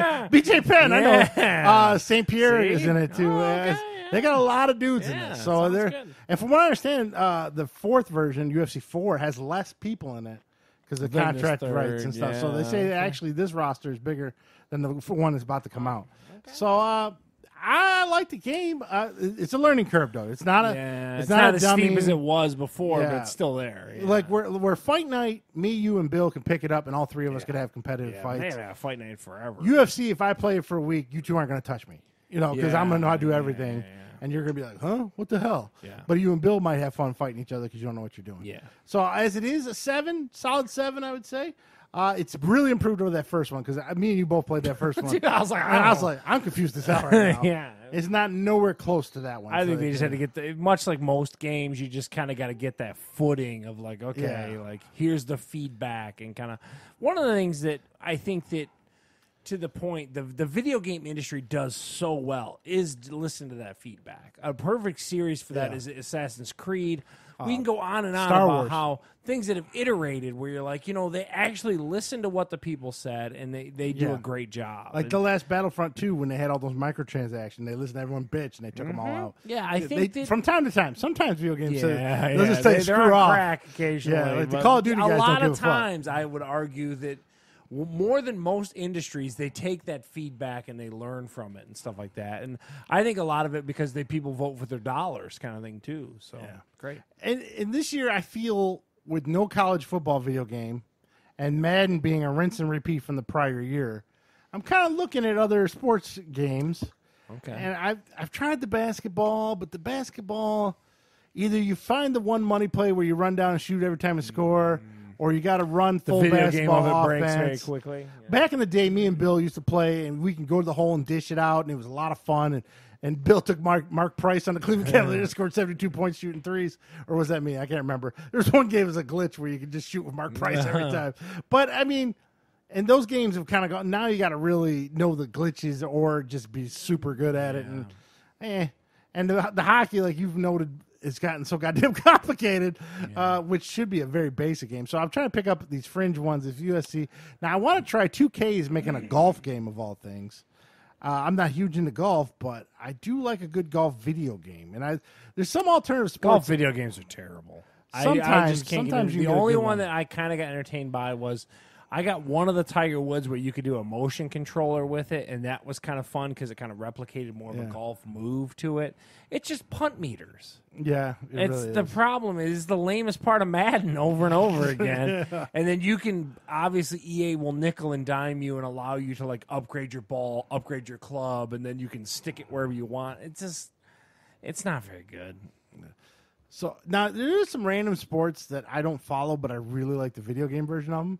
And top of the list, and this probably for Bill too, is Fight Night and the boxing. I love a good boxing video game. Anyone else here, Bill? Do you like it hasn't been around forever. Fight Night ain't been around since 360. So that's what I'm saying. It's been forever. Bill, did you like Fight Night when it was around? Oh, I loved it. Yeah, I mean, Fight Night was a lot of fun. Had a huge roster there too, with Mike Tyson, Sugar Ray Leonard, all of them in there. Muhammad Ali. Fight Nights were. I don't know why they quit making those, but because boxing's dying. Yeah, that's true, and so they're trying to get UFC. The licensing has gotten really weird too, because more now than ever, the multiple factions, the fighters they're controlled by certain networks. The promoters are popped in with certain networks. That's why you can't get certain fights made, because it used to be Don King versus Bob Arum.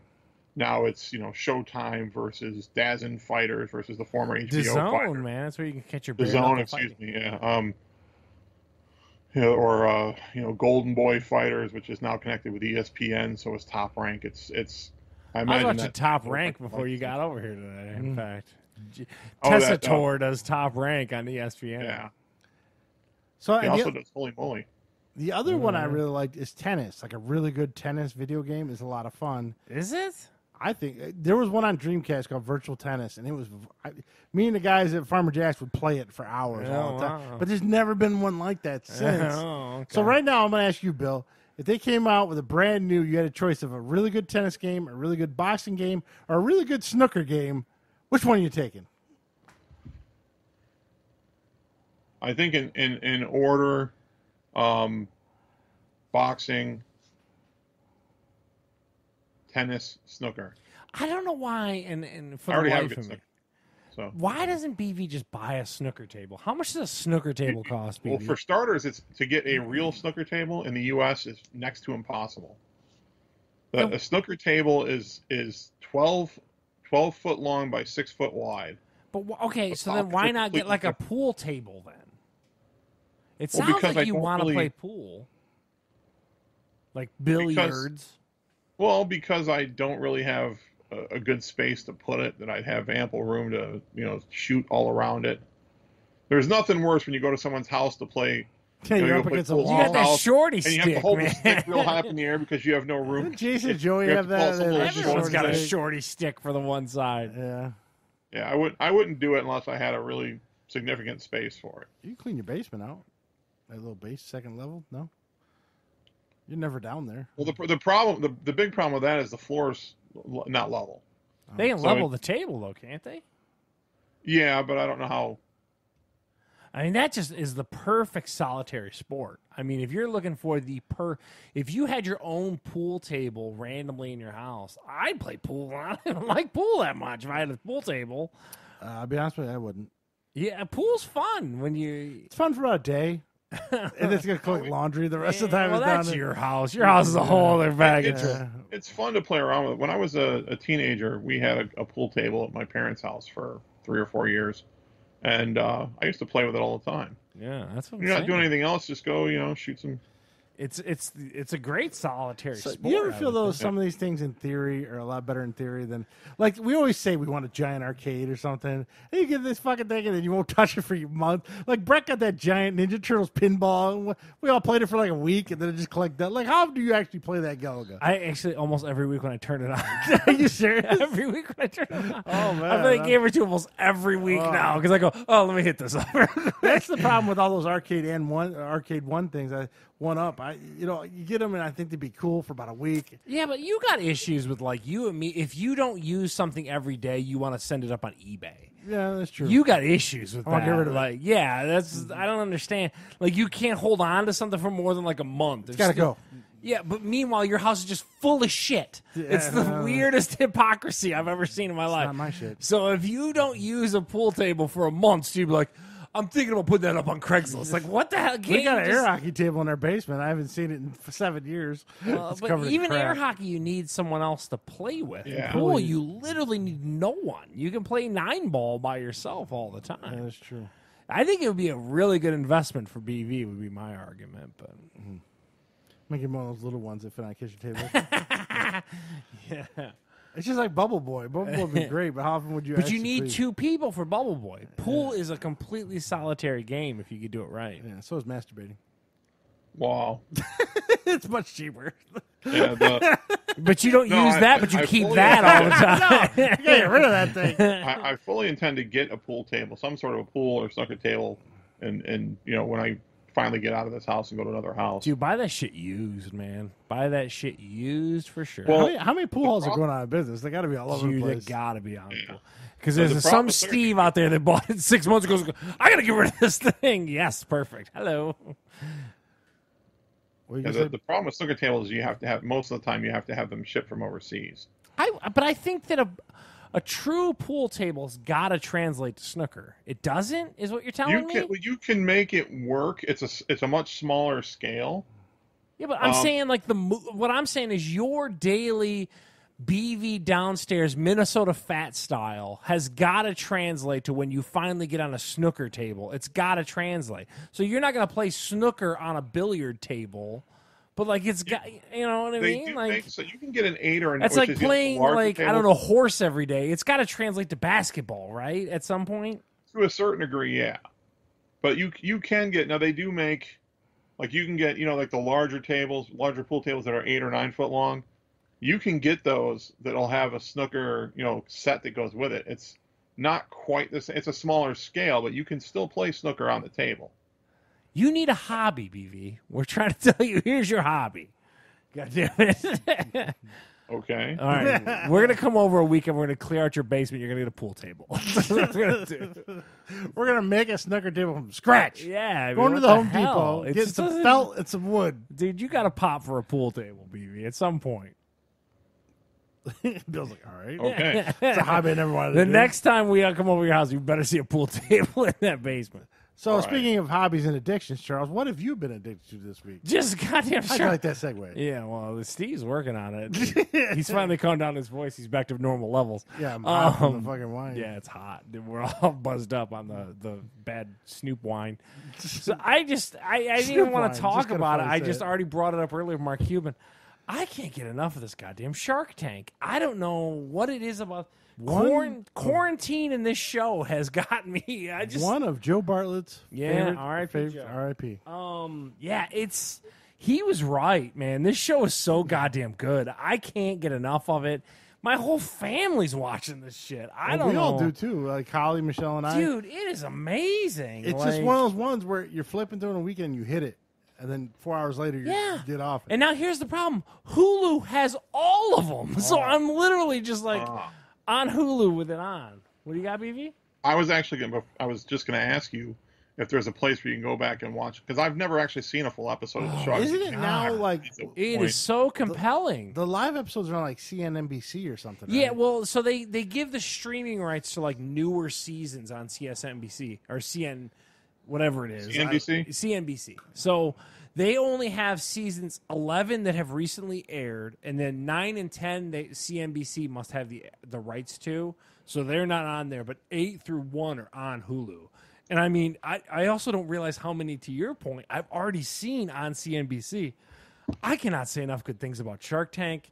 I feel like anyone who watches this thing, you just get sucked in. And I'm like, what is this product? Oh, that's way too much money. And then Kevin O'Leary, the Mr. Wonderful guy, is a fantastic guy. He is the Simon Cowell of the investor world. Mm-hmm. That show is just in quarantine, man. It is my go-to show right now. So literally, if I'm setting up the show today, turn on Shark Tank. I can't get enough of it. I don't know how to explain it. My backup show. Go ahead, Bill. I'm sorry. I was just going to say, being someone that's never really seen it, if you're explaining to someone like me who's never really seen it, what is it about the show that's so compelling? It's okay. So imagine me and Steve took the podcast onto Shark Tank, and we're looking for investors in our show. We would say we made $8, but our show's worth $2,000. And the sharks would go, wait, how the hell are you worth this much? And they call you out on it, and then they lowball you, and then they also play against each other too. Like one will call out the other one, and then one will like make comments about your deal. God, this show is so goddamn good. Joe is 100% right, RIP. And it's one of the most unbelievable things. BV, don't watch some of the OG ones. Catch anything from season 5 on and just turn it on. Dude, it'll suck you right into this shit. I don't know how else to describe it. It is the biggest tractor beam of like, I don't know shit about business. We talk about this all the time. Me and Steve Steve's part owner of a major business. I'm not. I'm a worker bee, but to like see these people mortgaging their houses and getting rid of their savings account, Shark Tank is one of the best shows on television. I love when they be like, I want to offer you, the guy selling it to the sharks. All right, we need $100,000 for 5% of our business. And then four sharks, 3 of them turn it down. And the one shark's like, I'll give you $50,000 for 35% of your business. Well, they have to give them the same amount as they ask for. So I'll give you $100,000 for 95% of your business. They offer them full money to buy out the businesses. This show, man, BB, I challenge you to watch some of these and not just immediately go episode to episode. I can't turn this shit off. And the tech guy at the end, I forget his name. If anybody walks in with any kind of clever... Robert Herjavec, yeah. Anybody walks in with any kind of clever app, they're in almost automatically. Like, well, not necessarily, because they also poke holes in like, where's your website? What's this? What kind of security do you have? Oh, my God. They're interested immediately with the tech stuff. So someone came in with a charger that had a biometric door to, like, lock your phone in it. They destroyed them because, like, the types and, like, the price point that they were going for, and man, that show's good. God, sometimes they come out with a business and it's just like the dumbest fucking thing. And you're like, they just quit their job. Yeah, it's like, I refinanced my home 3 times and quit my job to make the doggy diaper. It's like, what the fuck? I wish I had the balls to do that. You got to respect people's dreams, man. It's impressive. So Shark Tank. Now, I'm going to ask Bill, since we already know yours. Bill, do you have a show that you just kind of stick on in the background while maybe you're working or you're on your laptop, you're not really paying attention, but it's a marathon of it? Do you have a show like that? Not one go-to, but... Is it usually like sports or news channel? I'm just curious. Yeah, if I have something running in the background while I'm doing other things, it's usually either something sports related or news related. Yeah. Mine is always when I find a Naked and Afraid marathon. I'll leave that on. Naked and Afraid's a good one for that. I can't get into that show for some reason. I just can't. I get into it because I realize how much little they're making. Because we looked it up that one time. It was like $2,000. Yeah, you're blown away by the logistics of it. Yeah. You're like, dude, you're going through this for that? They're covered in bug bites. Their feet are bleeding. Yeah. They hate the woman or the man they're with. It's like, I'm why? with you on Naked and Afraid's a great show for that. Why too. are you doing? They get like $5,000. And then It's part the of me is like, craziest thing. why do they have to be naked? I mean, you couldn't give them like a bra and underwear. Gotta I mean, have some kind of premise. I know. I No. guess. How about naked with sandals? Yeah. That's the one I always leave in the background. And Shark Tank sometimes. Shark Tank's usually in the living room. Michelle will catch it and leave it Yeah, on. dude. So Usually your whole on a- family gets drawn into it too. Oh, huh? yeah, usually on a Friday. Yeah. For some reason, CNBC will be flipping through and, oh, Shark Tank. Yeah, dude. I don't know, Or man. when we're at the That hotel is- on vacation, you'll be flipping through and see it. Dude, it's a gem of a show because the problem we ran into is we started to get through a good one, and I know you're with me on this one. I'll throw on like some Food Network type stuff, like my a God, diners, drive-ins, and I won't dive do it marathon. because of Michelle, but Michelle does it all the time. Yeah, you throw that on while you're doing whatever. Triple I don't D's know. on in our house all the time, and Guys Grocery Games. Yeah, I've seen I don't that- like Guys Grocery I think I've Games. seen every episode of both shows. So that's Yeah, rare. I do like Triple D though. And then when we went on vacation to Ascota, it became ridiculousness. We were watching that Dude, show. Ridiculousness has been It was watching on like a lot. marathon Yeah. for like a It's week. a funny show. We were like, God damn, watch this guy get hit in the nuts. It's so good. So there you go. Charles got an addition to Shark Tank. BV likes to listen to CNN, and he will not get a pool table. All right. Needs to get one. So we got some. I don't have a new animated movie this week. Sorry to disappoint Bill, but Damn. I have animated news. Also, coming up in a couple weeks, DC is putting out an online, almost like a Comic-Con called DC Fandom. I've already signed up. Got some notices coming to my email. Basically, it's online, kind of like Zoom. It's free. It's all free. And they're going to have panels like they would at Comic-Con. So one of the panels is about the new Wonder Woman coming out. One is... As long as it's free, I'm Yeah, down I with wouldn't it. pay Yeah, for it. there's a paywall to it. I'm like, dude, Yeah. I'm not going to Patreon for your stuff. Like, yeah, I'm so, good. and it's also some of it's about the movies, and some of it is about the new animated movies, but I already know about them. Superman Man of Tomorrow is coming out probably next month. This is an animated movie. It's kind of a newer take on Superman's origin, a little bit kind of work in some more of the modern stuff. And Death in the Family. Now, this is, Charles, you told me about the Bandersnatch movie that's interactive. This is the same thing. Okay. So Death in the Family in the 80s was a big storyline in Batman where Robin died. And at the time, before he died, if Is it you- Grayson? Jason Todd. Oh. So before he died, before they killed him off, DC had a 1-800 number you could call and vote for Robin to live or die. And then once they voted, they made the comic with the results. And unanimously, it was like almost 85% voted for him to die. Nobody liked Jason Todd. So this is kind of the movie version of that, where you'll get to see, you could pick live or die, then it'll take you a different arc, and then so you can watch the movie a couple times with two different results in it. So it's an interactive movie coming out. All animated, 2D I animation. think an animated, interactive comic / series is a smart way to go. I think to implement that Netflix technology is or the choose your own adventure path in a superhero stuff is pretty ingenious. Yeah, now this won't be Netflix. This will be on Vudu or wherever digital movies come out. I get you, but I'm just saying that tech's smart. And the Superman Man of Tomorrow animation kind of looks like Archer. That Archer look. I don't know if you see what I'm I know talking what you're about. talking about. Archer FX show. Yeah. So that's the animation style. Death in the Family looks more like the traditional DC animated kind of look, but Superman has the Archer look. So there's a little look at some animation. If anybody out there actually likes animation besides me, somebody must, because it gets made quite a bit. No, it's not Bertrand. By the way, I do like, as far as I don't like very many animated shows, I do like Archer. Oh, see, I've seen Archer, and I don't mind it, but it's one of those ones. It's on FX in the I middle love of Bob's nowhere. Burgers with Old Boy's voice. I don't Yeah. like Archer. Archer's not bad, but it's on FX, and I don't know what It's not day. funny enough. I don't know. It's just not funny. It's like a quirky. It's very subtle, like spy humor. It's very subtle. He's like a moronic James Bond, Yeah, essentially, right? it's not my thing. All right, so this week we got some new stuff. Bill, did you have a book report? You got any books you're looking at, or no? Nope. Nope. Not a beginner's guide to snooker. So this week we got some new shows coming out. Let me derail and ask BB. So why is And for the lay term of me and Steve, because we deep dive on everything, let's deep dive. Why is snooker better than like pool? Okay, well, I don't know that it is better than pool. I enjoy it more. That's what I'm I asking. really enjoy watching it more. There's more strategy to it. It's a much bigger table, and so a lot more. There's an offense and a defense to it more, is what you're implying? There's a lot more defense. There's a lot more, safety kind of shooting, setting up balls behind. They set it up to where, if you can't hit the object ball, you take a certain penalty, and then the other person gets points, and then they can either make you reshoot the same shot or take the ball from wherever it stopped or whatnot and go forward.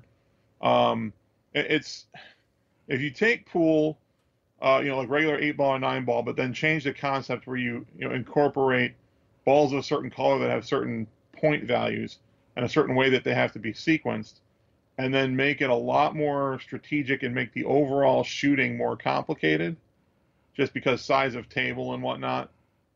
It's a more, I guess, cerebral game, and I like the strategy involved in it.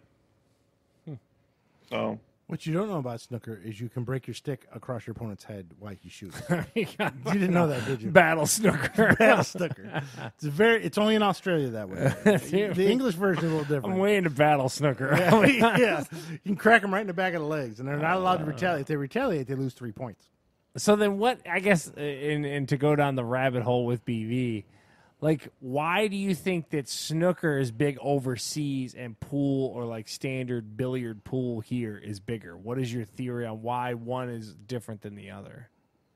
Well, because I think snooker is very much I think it's very much a European game, although it's also very big in China, and Southeast Asia generally.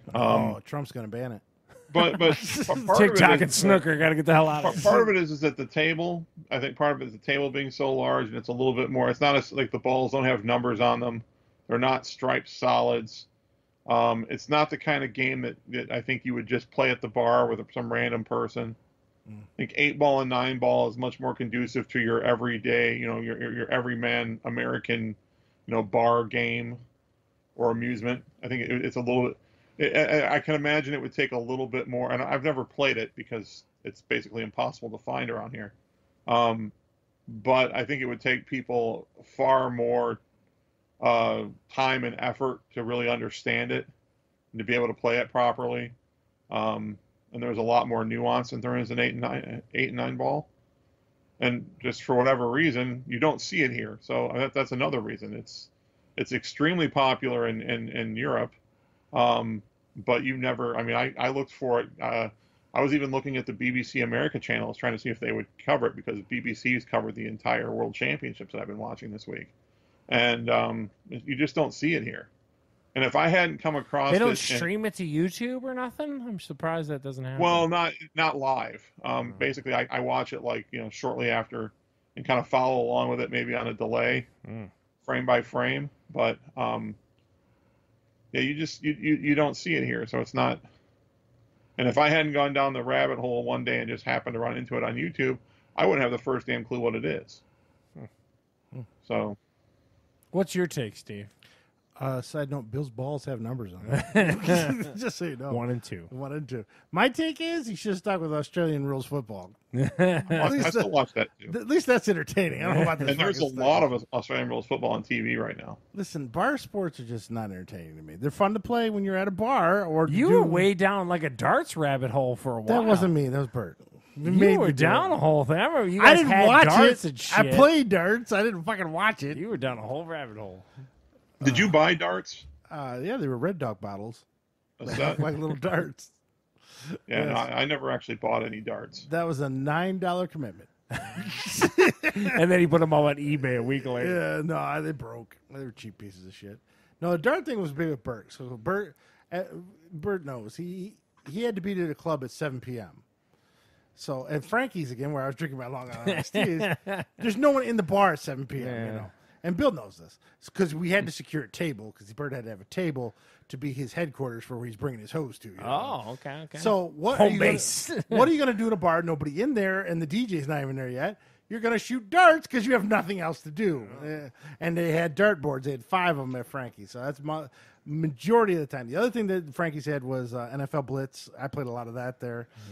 Yeah. I just hated being there. But, Bert, and me being the sidekick. Oh, let's go. So, come on, man. You got to be your wingman. So you got to play dart. Ended up there. And then what was that place on Southfield and Allen Park?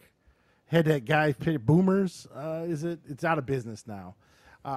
You go right under the viaduct as you're coming around Southfield into Allen Park, and there's Allen Road, and to the left is a little bar. Had a guy's picture on it holding 2 beers. It was called Boomers, and that was the other big place. So Bert got him going there, and I think at one point Bert wanted to join a dart league, and I was like, no, I'm out. I'm just He's doing that this. deep, huh? He did, but he never did. He never took the leap. We just ended up playing together. He wasn't that good. None of us were that good. Bill was probably better than all of us, and he played the least. So BB's got Bill is a natural snooker. What is the obscure sport for Steve that Steve enjoys that like not the watching or average? playing? I'm talking about just in general, like playing. If it's not really obscure, would probably be tennis with like Holly and Michelle. You enjoy that a lot. I do enjoy that. Yeah. I like playing tennis. You and like of course, racquetball, which you're is way into kind of racquetball. goes to the two. That's a sport that's dying. God, that place. Wow, yeah, no fucking gyms allowed to open anyway. So there we go. This is an obscure one, and then Charles's random Everlast workout stuff. Yeah, I love that. I love strongman. I don't have nothing foreign. Like I hate.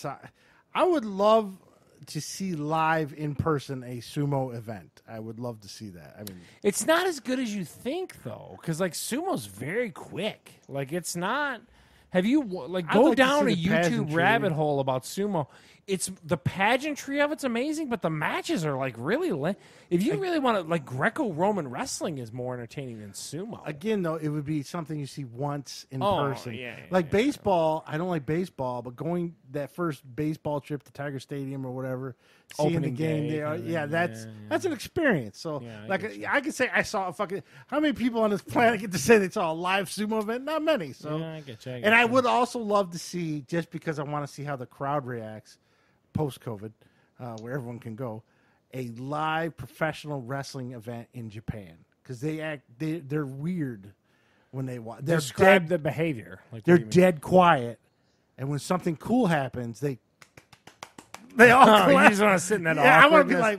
I think they'll make that event. You want to go for Kenny Omega when he comes out. Yeah, and then they have the weird. They're like kind of like UFC. So a little bit of New Japan wrestling I've seen has like all these like logos on the mat that they're selling, advertisements, and then they do their matches start slow. I just don't realize my most obscure bare knuckle fighting. That is definitely. What am I doing? So it's like kind of like that. Yeah. So, Bill, you agree with me on the crowds in Japan? Wouldn't it be weird to see like a wrestling event there? Yeah, I think it'd be cool to see a wrestling event there and to see one in Mexico. Mexico would be cool. So one of my coworkers went down to Mexico for our BP stuff, and our Mexican lawyer took him to the luchador matches. I guess there's like 1 or 2 every weekend, pretty much in every town. And they were sending me videos from the and they go the fans there go nuts. Now, I'm not a big fan of lucha wrestling generally. I mean that style doesn't really appeal to me, but seeing it once would be cool live. Yeah, it'd be cool to see live. It'd probably be 110 degrees inside that arena, though. No air conditioning. So. Just sitting there dripping sweat watching lucha. They were in Mexico City, so I think it was extremely hot. Yeah. But yeah, the Japan thing. Watch some New Japan wrestling. First of all, you don't understand anything going on. But sometimes JR does some voiceovers, and the crowd is just so weird. It's all dark, and they're all quiet, and then when something cool happens, it's like no cheering. It's so weird. Are they even still on TV now with AEW? And I know... I don't know. I quit watching the AEW. I haven't... Well, yeah, but I haven't... I mean, I used to kind of... On Friday nights, I'd kind of flip past and catch them. And I don't see them on the, on the channel guide anymore. So, yeah, I know Japan did live wrestling events before we did with crowds. They've already gone back to crowds. Korean baseball started way earlier. Yeah. So, all right, though, sir. There's an obscure sport look for all of us, and what Steve and Charles and Bill want to do one day. We're going to go to England to see a snooker match. We're going to go to Japan to see sumo and professional wrestling. We're going to Mississippi to watch bare knuckle. And then we're going to Mississippi to watch two drunk hillbillies punch the shit out of each other in the face. All right. So this week we got some new shows. Nothing great, but some things. Fearless is a new animated show. It looks like it's up the DreamWorks / Lorna Alley. I think it is looks terrible, so I'm a no. Charles?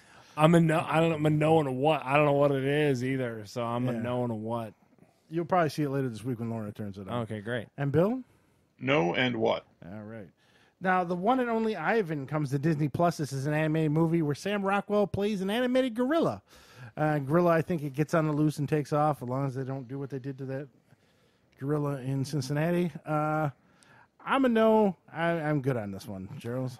I like Sam Rockwell. I'll be the first to tell you I enjoy him. Him in an animated show. Doesn't sound too good to me, but I like Sam Rockwell. And little side note, Sam Rockwell is the voice of Vic in F is for Family. Yes. Bill? BB. Yeah, that's a hearty no. And again, what? Yeah. This next one looks like something would be right up Holly's angle.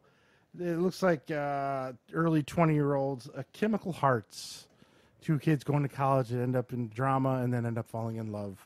It looks like a bad romance movie. Like I said, it looks like Holly is written all over it, or maybe Heather, because I know Heather likes early 20s getting married. It's on Amazon Prime. I'm a big hell no. You said Amazon. It's a no, as always. And Bill? Yeah, that's a no all the way around. You know who else might watch it? Young, Amazon. That might be a Randy thing. He might come in one day and go, I saw this movie called Chemical Hearts. I'll be like, get out of my office. He watches just punch random. him, and if he does it, just punch him in his He junk. watches like a lot of random young kid like romance movies. Wow, that's creepy. Wow, Now this one's also come to regular. Deviant comes to mind. This one also comes to regular HBO, not just HBO Max. Lovecraft Country. This is the one that's a creepy. It's like a black family down the south, and there's like creatures running through the forest and stuff. It's made by the guy who made Get Out, Peele. Jordan Peele. Yeah, Jordan Peele. This is his big show coming to HBO. This is the one that tried to get everyone to stay subscribed. No, I'm not going to pay to see this, so I'm a no. Charles? I'm mostly a what? I don't know. I'll wait and listen to see what people kind of say about it. If it gets a buzz, I might peep into it. But as of right now, I'm going to say no. And Bill? I'm a complete what? I mean, it's spooky. It looks like 1960s, 50s, somewhere in there. It's a young family somewhere in the south in the woods somewhere, and like a bunch of just crazy shit happens. There's monsters and stuff like that. I'll listen. Next is Hitmen. This is a Peacock show. Two female hitmen. It's a comedy. Who's in it? I don't know one I've ever heard of. Oh, okay. That's all I know about it, so I'm a no because I'm not signing up for the Peacock. I got to be a what in this scenario, but I'm probably a no. It sounds kind of brutal. Bill? I'm also a what, but the idea of two female hit women. Is this? I mean, but it's a comedy. I mean, was that like taking, all the female aspects of like Kill Bill and turning it into something funny? I mean, it sounds like garbage. Well, it's on the Peacock. It most likely is. And finally, Ted Lasso. This one looked kind of funny. This has got Jason Sudeikis in it. He's an American football coach that gets hired as a soccer coach to go over to England and be a soccer coach. And he's kind of like a goofy Ned Flanders kind of character he's playing. I mean, there's nothing else on Apple TV, so I might watch it. So I'm a yes, Charles. I like Jason Sudeikis. So do I. Usually he's pretty good in some of the stuff he's in, so I'll definitely give it a look. It's be a short leash, though. I'm like, peep an episode. If it doesn't get, I'm out. So, yeah. Bill, any interest in Ted Lasso? Certainly not enough to consider getting Apple TV for it. So no. Yeah, if you don't have Apple TV for free, there's no point in having it. Or Greyhound. Yeah. So that is what's new this week. Again, we're running out of fuel stuff. September 4th is The Boys Season 2. That's the one I'm looking forward to. That's about all I can think of off the top of my head. All right, Charles? So, Steve, I want to talk about the pugilism report. So, we're coming. We don't know what day of the week we're broadcasting all the time. Again, my work schedule is a train wreck. So, here it is Saturday. Tonight is the UFC pay-per-view. Steve's really into this. He's yawning his head. You yawned earlier. Yeah, no, that's right. It's that wine. Made me sleepy. Dude, the Snoop wine. It's got that extra chronic in it. So UFC 252 is tonight. That's the big pay-per-view. That's the rubber match with Stipe Miocic versus Daniel Cormier. I figured what we could do is, so this is from the UFC Apex in Las Vegas. I figured we could just go around the room. You guys aren't really going to know much about the first one, so I'll just kind of tell you my background of So the two fights I thought we could kind of talk about is Sean O'Malley versus Marlon Vera. So Sean O'Malley is the 25-year-old kid who's undefeated now. I think he's either 12 or 13-0. And he's going to fight another brawler guy named Marlon Vera.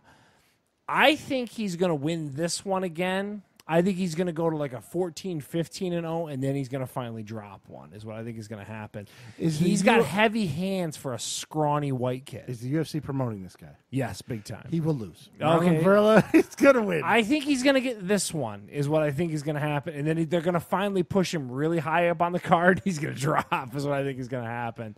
So that's kind of my take on that. So now what I wanted to do is just kind of talk about the heavyweight fight. So this is what everyone's watching. This is what everyone's coming for. This is the firefighter Stipe Miocic, who is the current champion, who just beat Daniel Cormier in, I want to say, 243 or something like that. A while ago on a pay-per-view, he beat him to go 1-1 against him. Wasn't it a couple rounds, though? I didn't think it was the first round. It wasn't. It was deep into it. And I want to say we got it. Third round. Yeah, it was deeper into it. And Cormier was winning the fight pretty. Yeah, Cormier was winning. He was running away with the fight by points. And then all of a sudden, Miocic woke up and started throwing them hands. Meat hands hit him in the head. So going around the room, Steve, what do you think is going to be the outcome of the third match? What I would like to see is Cormier win, become the champion, and then retire and never fight again. Like Henry Cejudo recently did. What will happen is he will win and then milk in 4 or 5 more other fights. Oh, you think so? If he wins. But in all honesty, what's going to win? If you got $100 in Vegas, what do you got? Cormier had time. He is a wrestler. He was winning the fight last time and just screwed up and got punched in the face. I like Cormier in this one in a very boring fight. So I think he's going to protect himself. Here's what I'll co-sign you on. I think it's going to be a boring fight. I think that's why I'm not into getting this pay-per-view. I'm kind of not into it, if I'm honest. I would definitely co-sign Steve's theory on it's not going to be exciting. Yeah. BV, who do you got? Talk to me. If you got $100 to plunk down on UFC 252, what do you got? If I were betting on it, I would bet on Miocic. I think Cormier has had 1 foot into retirement now for the last couple of years. And that's the problem. It's been clear from the last fight that he was planning on trying to avenge this one fight, and it's over. Cormier is a wrestler, as we mentioned. I think also kind of a boring fight, but I think ultimately he'll have the same issue he had before. His stamina won't hold up. Miocic will come on strong. I don't think it's going to be as long. I would say I like Miocic as a stoppage or KO, probably early to mid-second round. And I'm going to echo exactly what BB said. I don't think it ever bodes well when a fighter has 1 foot out the door. It's a crazy enough sport when you're all in. If you got one eye on like broadcasting with Joe Rogan over here and like getting the face beat in over here, you can't be in both worlds. And that's always the problem. You will get exposed if you have an inkling where you're like, do I really need to fight? Because Steve brings it up all the time. These fighters that just can't hang it up, and you just watch them get pummeled. You're like, dude, this is brutal. This is brutal. I think that Miocic is going to put it on him hard and fast. I think he's going to go, and Cormier is going to go out on his back. I think that no one can beat his ability to analyze that sport, though. I think that Cormier is definitely going to be around in the sport for a long time to come, but I think this is bad.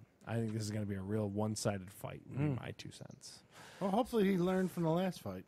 Yeah, and like we might be sleeping on this fight. It might be an amazing fight. We all regret it. Come tomorrow, go, dang, we could have watched something good. I don't think that's going to be the case. I'm with Steve. I think it's going to be kind of boring. It's going to be my take. A lot of takedowns, a lot of covering up, a lot of running. So my graphic for the week's got Hafthor Bjornsson, also known as the Mountain. So as I often like to discuss my randomness, I bring up my bare knuckle and my strongman just so stuff. Everyone knows I look just like him with my shirt off. Yeah, it checks out. Mm-hmm. You got a little less Bell's palsy than he has. He's got a little palsy to him. So he won Iceland's strongest man for the 10th time in a row. and he conveniently retired after the end of that. He also said he was done with strongman when he had the whole Eddie Hall controversy with the muscle ups and all that kind of stuff. I love this kind of stuff, but it's funny that he retired, but he also left the door open, like openly admitting, like, it's kind of a soft retirement. I want to spend some more time with my family and all this kind of stuff. But anyway, what a great career and what an entertaining job. Do you think it's a retirement because he has a role lined up on a TV show or movie? It's entirely possible. He also has a kid right on the way, too. So he could be feeling the pressure from the wife. How is he? He probably doesn't need the money at this point. He could probably live like a king in Iceland for a long time to come. How is he not a silent Bond villain at this point? I have no idea. I mean, that's your next Jaws right there. Fucking Jaws Jr. I mean, I know they got Batista, but I think he allegedly died in the last movie. I'm not sure. He threw him off a train. Haven't seen him since, but... I mean, that's a perfect Bond villain guy right there. Right? Steve's like, when we reach or The Witcher needs a dude to fight the next season. You fucking bring his ass in. He's better than that giant CG squid monster. Yeah, he's that show.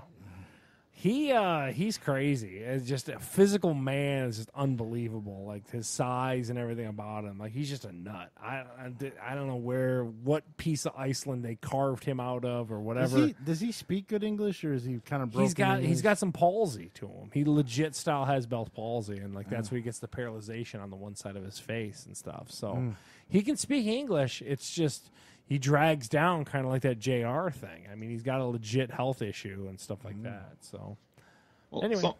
One thing that doesn't seem to add up, though, is that, at the ESPN episode that showed him breaking the record for the deadlift, he was going on, of course, he was trying to promote a possible fight with Eddie Hall, but at the same time, he was just talking about a very lucrative deal he had done with one of the major sponsors, which is Rogue, which again, back to that whole fitness equipment, crazy world, man. It just Rogue equipment is insanely expensive. He's gonna have a fight with another strong. Okay, so do we want to go down this road? Let's go down this road. Would they even be in the same weight class? So here's the thing. So Eddie Hall, who's an Englishman, he's shorter. Yeah, he's much shorter, but he also held the deadlift record. It's a whole thing in the world of strongman.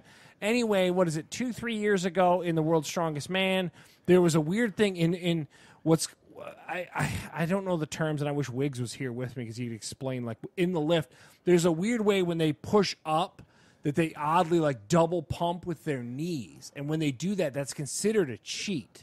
So in this particular event, one of his reps didn't count, and those extra points allowed Eddie Hall to win the World's Strongest Man. The Mountain, or Hafthor Bjornsson threw a fit, and like his people around him threw like a big fit, and that's when he's like, I'm done with World's Strongest Man. And then Eddie Hall's kind of pissed because he's like, you're tarnishing my win for World's Strongest Man.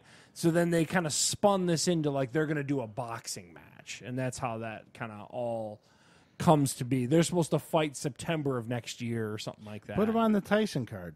It's too quick of a turn for World's Strongest Man. He's going to go raise his kid or be in whatever TV show, to your point, he's going to be in and stuff like that. But have they rescheduled World's Strongest Man yet? Yeah, what are you talking about? The Arnold stuff and all? Well, the regular World's Strongest Man happens in November. Was postponed in May. And it goes in November, according to what they just said. So the Arnold stuff took place, and the Iceland one took place too. So. Good stuff, man. I'm feats of strength have always been entertaining to me. I don't know. I can't explain it.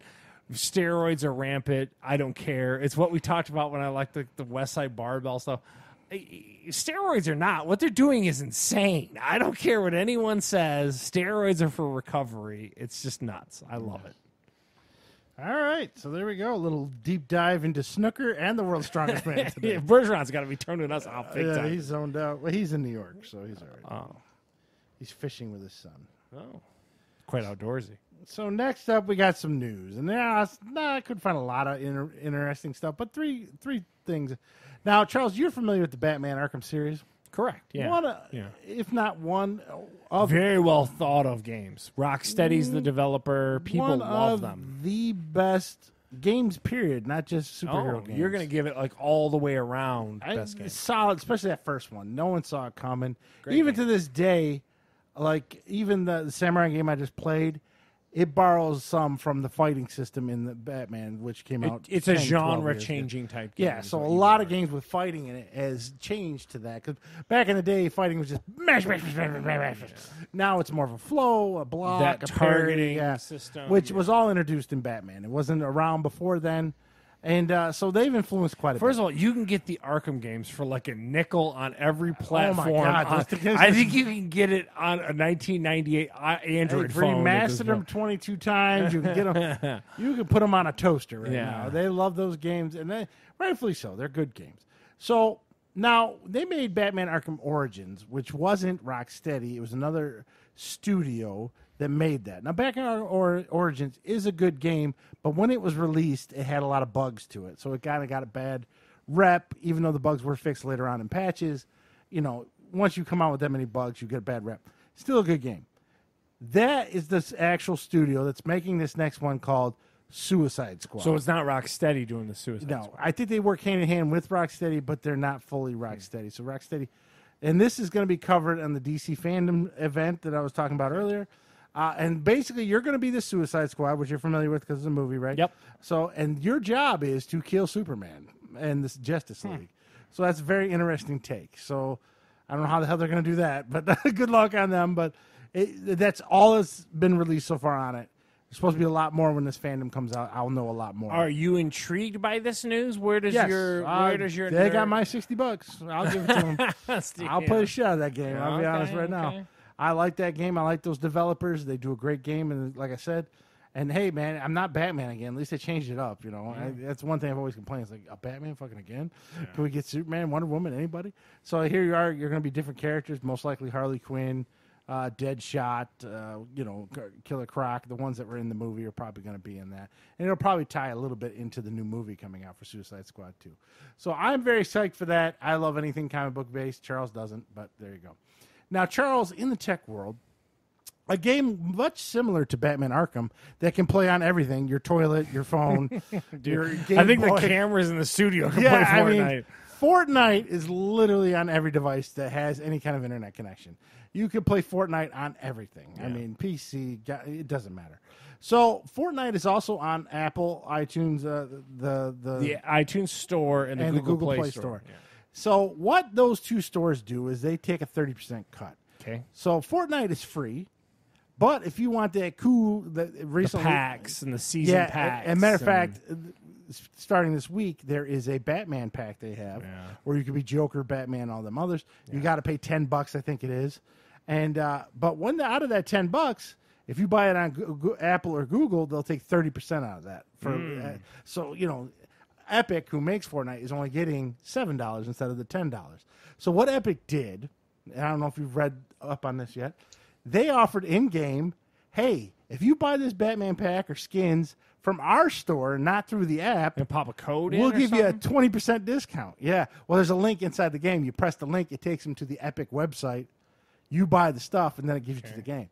That's against Apple and Google Play's user agreements or agreements for the developers. So Apple and Google both told Fortnite to fuck off. They kicked them out of the stores. And now there's a big lawsuit going back and forth. And Fortnite and the makers of Fortnite Epic it seems like they were waiting on this. So as soon as they did it, literally like an hour later, lawsuits were filed and sent to them. They just went shooting back and forth. And Epic had a commercial already set. You remember the Epic 1984 commercial where Apple comes down and throws the sledgehammer into the screen? It's supposed to be Apple against I know exactly what you're talking about. They did the same commercial, but with Fortnite doing it to Apple this time. Wow. So Epic's ready to fight. Now, the thing about Fortnite, it makes a shit ton of money. And most people who play it But you got to admit, a 30% cut's pretty steep, man. I got to tell you, like, that's significant. But Apple will tell you, we got 1 billion devices, and you want that money, fuck you. 30%? Yeah. That's what Epic is fighting against. And Fortnite is one of the few games that's big enough to fight push against back, it. yeah. And most people play Fortnite either on their PC, PS4, or Xbox One, or Switch. Not a lot of people. There's not a lot of phone use for that. Some here and there, but more on the people want to use. I got to tell you, if I'm being honest, 30% sounds really steep to me. Yeah, and they're bringing all this to the forefront, and they're going to go toe to toe. So we'll see what happens. Hold on. We have a lawyer in our midst. BB, what is your opinion on all this situation, this litigation, and everything? Was Bill listening? I did miss some of the conversation. I'm like, what did we? But no. So what exactly is litigation over? He wasn't listening.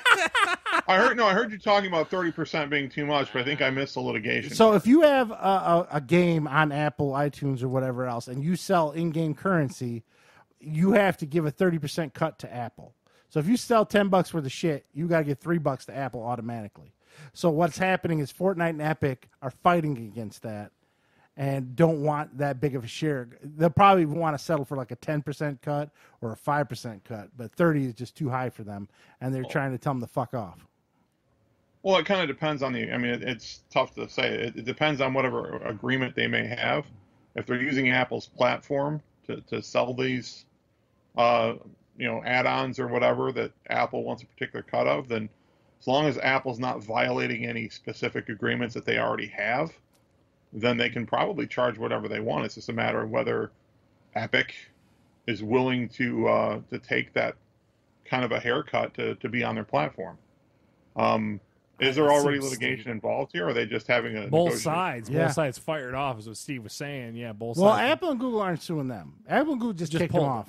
Okay. Beat it, bitch. No, wow. And so Epic is saying that they were wrongfully removed from the store. Okay. Just because we were offering in-game purchases from our own store, you have the right to kick off our free app, is what it is.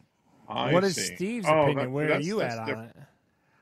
I feel that Fortnite's the only one big enough. Maybe Minecraft. Minecraft's probably. I don't know if Microsoft, right? Yeah, those two are the only big enough ones to fight them. And maybe behind the scenes, Apple and Google cuts them. What's your gut feeling? 30% seems steep, right? Yeah. Right? So say you're going to sell 10 million packages. $3 million? That's crazy. So now I may only just sell to host it, like on my own store. I may only sell 7 million, but I'm not giving anyone a percentage. No cut. Yeah. So it's almost like the video. I watched enough Shark Tank to know if you can sell more on your own website, you're doing better. And Fortnite's big enough now that they can. And they have their own Epic store now that you can put on your PC and play Epic games. Yeah. Where they give you free games all the time. So I think 30% steep. If they show back up, it's because Apple and Google did an under the table deal with them for less percentage. You think so? If they don't show back up, then that's how do you think this ends then? What's the Steve opinion on how this ends? The lawsuit, Apple and Google's going to win because, hey, this is what it is. We do this for everybody. Fuck off. So a lawsuit's ridiculous. But not having Fortnite on your platform, I would say, is a pretty big deal. Yeah, and I don't know the numbers on Fortnite, if it's still that big. I believe it is. So. Yeah, I think it is too. But it's going to benefit Switch, Xbox, and fucking Sony right now. They're probably happy as fuck. Wow. That's crazy. So I don't know. We'll find out, and I'll keep everyone informed. So I just did a real quick search on the suit itself, and what they're claiming is that Apple's engaging in anti-competitive behavior and monopolistic. So this is more of an antitrust, anti-competition law claim. That's basically saying that because they set up a medium to receive their own payments for this directly and to cut them out of it, that they were removed, and that if Apple has a large enough share of this type of game market, and they're doing so, I'll put there's a chance that that can be looked at as being anti-competitive or monopolistic, and they could have an issue. Like, how big is Epic Games? It's pretty fucking huge. big. Yeah. To Steve's point, it's okay. one of the few that can go toe to toe. If you have two Titans going head to head, then it might actually see the light of day. I would say under normal circumstances, it would probably be in Epic's best interest to settle, because although if Apple were to be hit with this, it could be a pretty big blow to them as far as future dealings. But this is going to be really, really fact intensive, and it'd be hard to say without having real deep knowledge of the nature of the nature of the dispute in the overall market. This could go a lot of different ways. So it's kind of hard to give a sort of an idea of where you would think it would go from a legal standpoint. Yeah, it's going to be interesting. I'll keep an eye on it and let everybody know, but kind kind of good. 30%. It just seems high to me. I mean, 10% really is probably reasonable. 10 to 5 is probably reasonable. But 30? 30 seems steep. Yeah. So now, one thing I always found funny in the past, and I've mentioned it before, more for YouTubers, but TikTok people and stuff like that. Sure, they're entertaining and funny on their platform with their edited videos and stuff like that in that form. TikTok now, and I imagine she's the first, there's going to be a lot more. There are people who think they're funny on TikTok, and I'm going to bet when they end up on Netflix or whatever form, me and you are going to be like, that was fucking god-awful, and I don't understand it's funny. So what I'm talking about, on TikTok, there is a comedian named Sarah Cooper, and literally all she does is play old Trump press conferences and lip sync them, but kind of do funny things like, like in my ass, or, But she does a really good job at the lip sync. She's perfect on the lip sync. I just don't find it that funny. I don't get it. I think we aged out. I don't get it. So that's all this girl did on TikTok. She may be a comedian in other forms. I don't know. And now Netflix is going to give her a special based on these videos of what she's done. Can you imagine watching a half hour of that? No, I'm not watching this shit at all. Oh, that sounds terrible, right? TikTok. Maybe we're too old. I don't know. Again, I'm not a big Trump supporter, as we all know. Whatever. I don't want to get into drama here, but like one of the few things I agree, ban TikTok. Can we just get rid of TikTok out of my life? And I'm not just saying because it's Trump and it's not funny. No, if it was Biden and she was doing the it's just not funny. It's a form of comedy. It's just not funny. Yeah, I don't get it. I know it started big. There was a group of guys on YouTube where they would do, and I think it was NFL a lot. And NFL show people talking on the sideline, so they do lip syncing, but they'd say funny, stupid things, and it would and it was kind of humorous first time I saw it. But then it's like a 4-minute video, and I only watched 30 seconds. Like, that's enough. Turn it off. So I know it became popular then, and I guess she's taking it to another level, but I don't get it. Bill, do you think lip syncing is funny? No. In fact, I don't think virtually anything on TikTok is funny at all. Yeah, I know. We all sound like old grumpy guys right now, but maybe. I think I'm okay with that. But I'll ask Holly tonight, because I don't even think she's never mentioned her, so I don't even think Holly's going to think that's funny. Well, it's political, so I don't think Holly would click on it. Yeah, so it doesn't...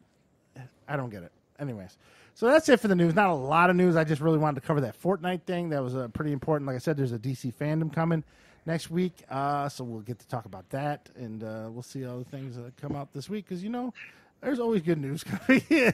I try to stick to the tech stuff and the fun stuff, but we know COVID. Yeah. So, Charles, what do you want to know about the post office? And I got a part of this. I don't know, and again, you guys are both smarter than me, apparently.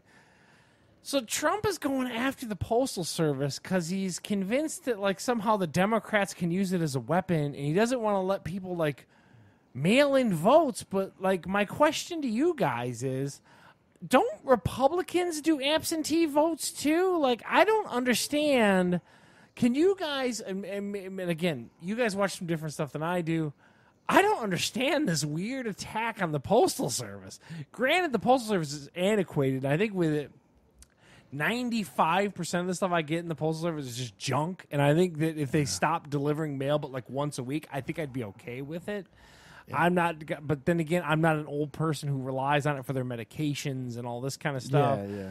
I get it, but I just don't understand this whole thing of him going after the Postal Service because of voting, because both parties vote in the mail. Can you guys explain this to me? Bill, you want to take that? I'll do the best I can. So my understanding of the situation is, first, to your original point, from what I've read, experts that have analyzed this have said that removal of mail-in voting doesn't really significantly favor one party or the other. Yeah, it's pretty much the same. I think the crux there, depending on the political side that you're looking from, is that Trump's contention is that mail-in voting will result in a ton of fraudulent votes that will end up getting him screwed out of the election, which, depending on what side you're from, you either agree with or you think it's just Trump is worried because he appears to be behind in all of the major polling. He's worried he's going to lose the election and is trying to make some sort of overt act, kind of preempt something that would either frustrate voting or create some pretext for him to challenge, because he's already said, I actually saw this in a video on the news, that he's already said that there's a good chance that if he loses the election, he'll challenge it in the courts because he thinks it would be fraudulent. And then I think another potential piece of that strategically is that if you remember during the midterm elections, kind of earlier this year, which were kind of right in the middle of the heart of the the initial COVID freak out, is that there were challenges getting certain ballot places open, enough people to work it, that appeared to be a bigger problem in a lot of the inner cities than they were in other areas. And I think I think maybe part of the idea is that Trump supporters are more likely to be the types that are going to be out in public, kind of, damn you, I don't have to have my mask on, and that they'll go to the vote. Trump. One thing you have to say about Trump's constituency is that they'll turn out for him physically. They will show up to the the polls, and they will vote for him. And maybe there could be something strategic here that would be, well, if mail-in voting isn't an option, then the major Democratic stronghold areas will have less presence at the polls because they don't have the option. They're either afraid of COVID or the other things that are going on, and that they won't show up in enough droves to beat him in the election. That would be my best. That's my best sort of understanding of it. And one of the underlying things is Democrats feel that if they have mail-in voting, that a lot more of the black community will vote for them. What do you mean? Right now, like Bill said, in Detroit, the voting thing's it's a train wreck. They're open till like midnight at a lot of these places because they can't handle fucking people voting.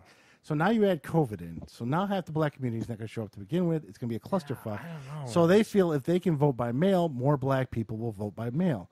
And the Republicans obviously think and feel the same way. So they want to stop that. But that's underlying speculation and all that stuff. This is one of the reasons I can't ever fully be a Republican. Besides their take on abortions, and I don't get that. And their take on fucking gay rights, I don't get that either. Like, just let gay people get married. What the fuck? Who cares at this point? So, and this is the other one. The Republicans have always had a hard on, even before this, for the U.S. Post Office. I don't know why. It's the weirdest thing. Because, like, you think about it, like, old white people are stuck and need the Postal Service like crazy for Social Security checks. So I'm thinking of it from, like, an old white person who is probably, like, a true Republican demographic, right? Mm-hmm. He's already, like, weirdly attacked Social Security with the payroll tax thing. And now he's attacking the Postal Service. Like, again, we try to kind of skirt out of the political stuff here, but I'm just saying, like, if I'm in his camp, I'm like, dude, like, these are kind of things that are in your kind of voter base, aren't they? Like, what am I missing here? And the Postal Service, for some reason, it's mostly Republicans, from what I understand. They just hate it. And they have a law passed where the Postal Service has to pay up front for everybody's retirement and pension. It's like a $2 billion thing. I forget how it goes. Well, it's a great job. I think that's... but no other company has to do that. So that puts them behind the ball profit-wise all the time. So they're always under stress. They always can't make budget. They're always in the hole. There's some law that's passed. I don't know the details of it. But they have to put a shit ton of money up front every like quarter or something like that, that just stresses out the whole fucking system. Yeah. And so it fucks everything up. And that's why the Postal Service is always working at a deficit. And because of that, a lot of Republicans don't want it fucking cut and just want it gone. Let's just do FedEx. Yeah, and but UPS. Again, like, think about... I know what you're saying. It doesn't make sense to me. Like, if your voter base is like this older white demographic, like... Yeah, I know.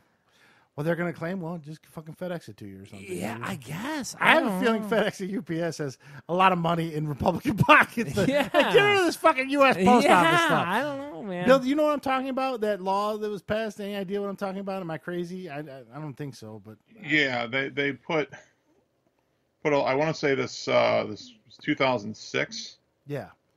Yeah. So this is the Postal Accountability and Enhancement Act.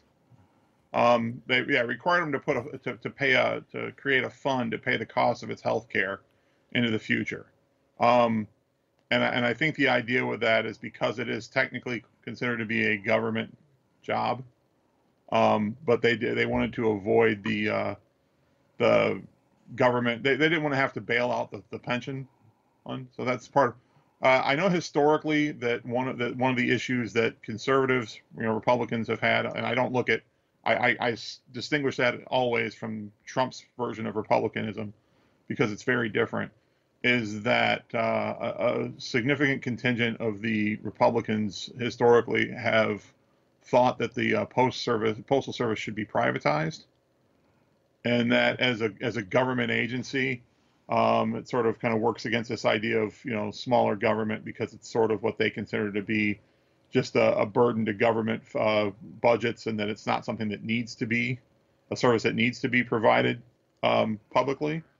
But in this case, requiring them to put this big fund in, sort of in some way, and yes, it was done sort of punitively to punish the Postal Service.